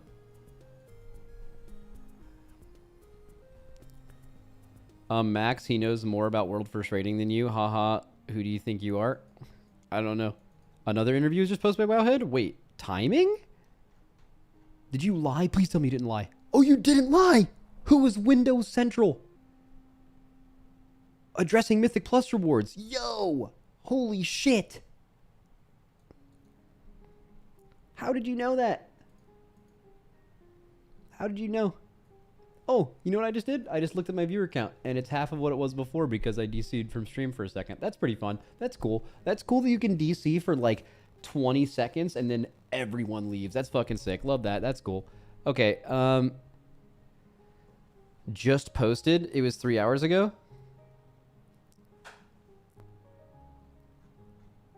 It is at the top, though. All right, Will. Woohoo. We're here. Yep. W, everyone who stayed. All right. A better curve for the plus difficulty and rewards. During the interview... Wait, can I just listen to the interview? Is there a Q&A section? Let's hit the cliff notes, I think. This is pretty long. Yeah. I'm already near the end of my normal stream time here. During the interview, now senior game director Ian Hazakasas commented that while he was very satisfied with most elements of the... Okay, actually, let's just read the end. A better curve for Mythic Plus difficulty and rewards. On Mythic Plus, I think this was a season of experiments. We changed the way affixes work, the way progression is structured, and we have been iterating based on feedback. A big focus of the team right now is to smooth out some particular pain points in specific dungeons while also looking at class balance. We also don't feel like we have a proper on-ramp into the system. Oh, I agree with that too. I've actually never even thought about that. There isn't like a good on-ramp into the system. It's just like go into +2s, but that's like, why do you get there, right? For a lot of players hitting level 8 delves, you're getting very powerful rewards at that point. When you look across from there to Mythic Plus, it can feel like there's no point in doing anything below a Mythic Plus 7. And 7 and up is actually quite hard. If you're someone without the experience of dungeons to begin with, +7 is not the best point of entry, and it certainly wasn't designed to be a point of entry. So we think some players are hitting a cliff wall. This is absolutely true, by the way. We heard a ton of this feedback, Potty C comments, this exact problem. So we see a lot of people bouncing off that would have previously had a home in early Mythic Plus tiers. So for Season 2, that's one of the big things we're going to address here, and it wasn't just something we could change in the middle of Season 1. That's a huge W. I think that was a massive problem. That's a huge W, I think.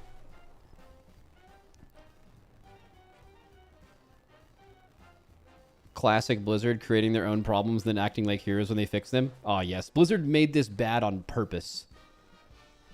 All right, guys. So we want to make Mythic Plus good, but what if we intentionally make it bad? And then in the future, we can fix it, and now we've done something good. That will make more people play our game by having the massive amount of people at the beginning leave because it wasn't good. That's good. WWWWW. More intuitive upgrade crests. Ooh. It sounds like the various crests in the upgrade system are here to stay. Okay, I don't want to listen to you say. The Mythic Plus crest gearing system meets almost all our design goals. Save that for clarity and intuitiveness. That is one area you want to focus on in terms of naming them. Tutorialization and so on. Damn, that's a word. We want to make it more logical about what you should be doing with crests. The idea is to give players of all playstyles goals to work towards with ongoing power advancements beyond specific item drops.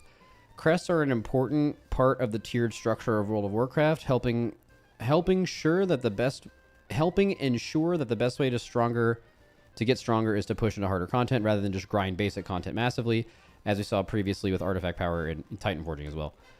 You should want to complete higher tier dungeons, but making it clearer on how to get there is something we want to address. I think, yeah, that's the bigger problem, but I also think there's just a world where, like, someone at Blizzard or anyone create a logical argument on why keys above 10, above 8, whatever, why do they not drop more? There needs to be, where do crests start spawning? Is it an 8? Is it an 8? Is that when you can get gildeds? Okay, why do 9s, which are what, 10% harder than 8s, why do they not drop more crests? Why do 10s not drop more crests than 8? Why do 15s not drop more crests than 8? I cannot understand why it's the case. Because even if they did, it's possible that you would still want to run 8s because it's the most time-efficient way to get it. But if you're already able to complete dungeons at a higher level efficiently, why should you not be rewarded for that? I can't understand it. I don't get it. Maybe they don't want to reward higher level players a faster resource grind and they want to even it out across everyone. So they want the difference between someone who can do an 8 quickly and a 12 quickly to be at the same playing field, and they don't want those people. But then, like, doesn't it just go against the whole MMO difficulty somehow following along a trajectory of difficulty? Or sorry, rewards following along the same trajectory of difficulty, you know? Ask that in your interview. Yeah, I'll be sure to ask 2 fight designers about their opinion on upgrade crests. That would go fucking well. All right, sorry, that was I could have answered that better. That sounded mean, but also stay mad. Rebalancing racial bonuses. On racials, I think we're taking more passes at increasing the power of particularly underpowered races, such as the Draenei, Light of the Naru, for example, that didn't even feel worth clicking. At the same time, we want to keep racial power levels to be low. Just above pure flavor is the goal, and the race you should play should be an expression of your identity and preference in that regard. I still think it's meaningful to have some mechanical flavor associated with different race based on their heritage or physical quirks. We don't want to be at a place where players feel forced to play a specific race. There are a couple of race class combinations where, at least when it comes to min-maxing, are higher than where we prefer them to be. These aren't changes we'd make mid-season, though. Okay, so they're kind of implying they could... I think almost every WoW player would prefer that they can play the race that is the coolest for them, but there absolutely are still classes and specs and roles that feel like they have to play a specific race. Most notably, Stoneform for all tanks, and even a lot of players that just want to do Mythic Plus, and Stoneform works as a dispel, especially with how dispel heavy these current dungeons are. And what used to be Shadow Meld, I don't think Shadow Meld has a ton of use. I still think you can use it for casts on yourself and a few abilities, but like Stoneform is definitely just more relevant this season. So that will kind of always be the case. I remember Dratnos talking about this a lot. He's like, dude, I would fucking love it if I didn't have to be dwarf on every single fucking character. And I think there's something to be done there. And buffing other races for sure helps, but like you can't buff a race enough. And again, they don't want it to be like damage. It's just like the flavor. I don't know. Stoneform's just too OP. Unless they make it not work. It's just how it is. It'll always be that way as well. Hero talent conundrum. The situation you describe is a big challenge for our combat system. What is the situation you described? Well, here he's kind of summarizing his answer, but that's not what I want. Regarding picking specific trees for specific situations like AoE or single target, on one hand, some players enjoy changing their loadouts to solve specific problems. Others may dislike it, though, because they feel a certain tree is an expression of their preference or aesthetic identity. This is what I think is the coolest, and I want this to work everywhere. That's true for hero talents and maybe even specs as a whole. That is absolutely correct. We try to strike a balance between strengths and weaknesses. That's why we made hero talents and talents in general heavily flexible, moving from single target to something to do more AoE oriented for dungeons, and then more utility focused for PvP. I think this is the direction class design will likely continue in. Okay. Nothing wrong with what he said there. Creating compelling characters. Oh, this I don't think I care about. Yep, don't care. Less factions, more stories. I think also... I mean, just the first sentence describes this. I think narratively, there's no question that the Alliance versus Horde conflict is not the primary theme of WoW at this point. And that's a good thing because that can't just go on forever. You can't just team up to solve some greater problem every fucking time for 20 years. and then the bit is supposed to be like, well, now that this is over, fuck you guys. You know, like it's just not real. But yeah, here we go. We are cognizant of the feedback, of course, but the discussion often revolves around what cultures or characters are best conduits to tell aspects of stories as builds. Gazlo is a character players might recognize from Battle of Azeroth with a bit of Heroes of the Storm 2, and we have an opportunity to build him up. I don't know why I read any of that. Exploring famous locations. Can skip that too. All right, it's all over. Show comments? I hate everything. Nice clickbait. Fuck you. Very soon. I hope Ian smile. Who knows? So from what I can understand here, Delve item level rewards will be lower in comparison to Season or Mythic Plus reward higher level, right? I don't know. Woo, woo, woo, woo, woo. All right, that's it. That was a hype stream. Also, the Potty C is already out or should be coming out soon, so make sure to check that out.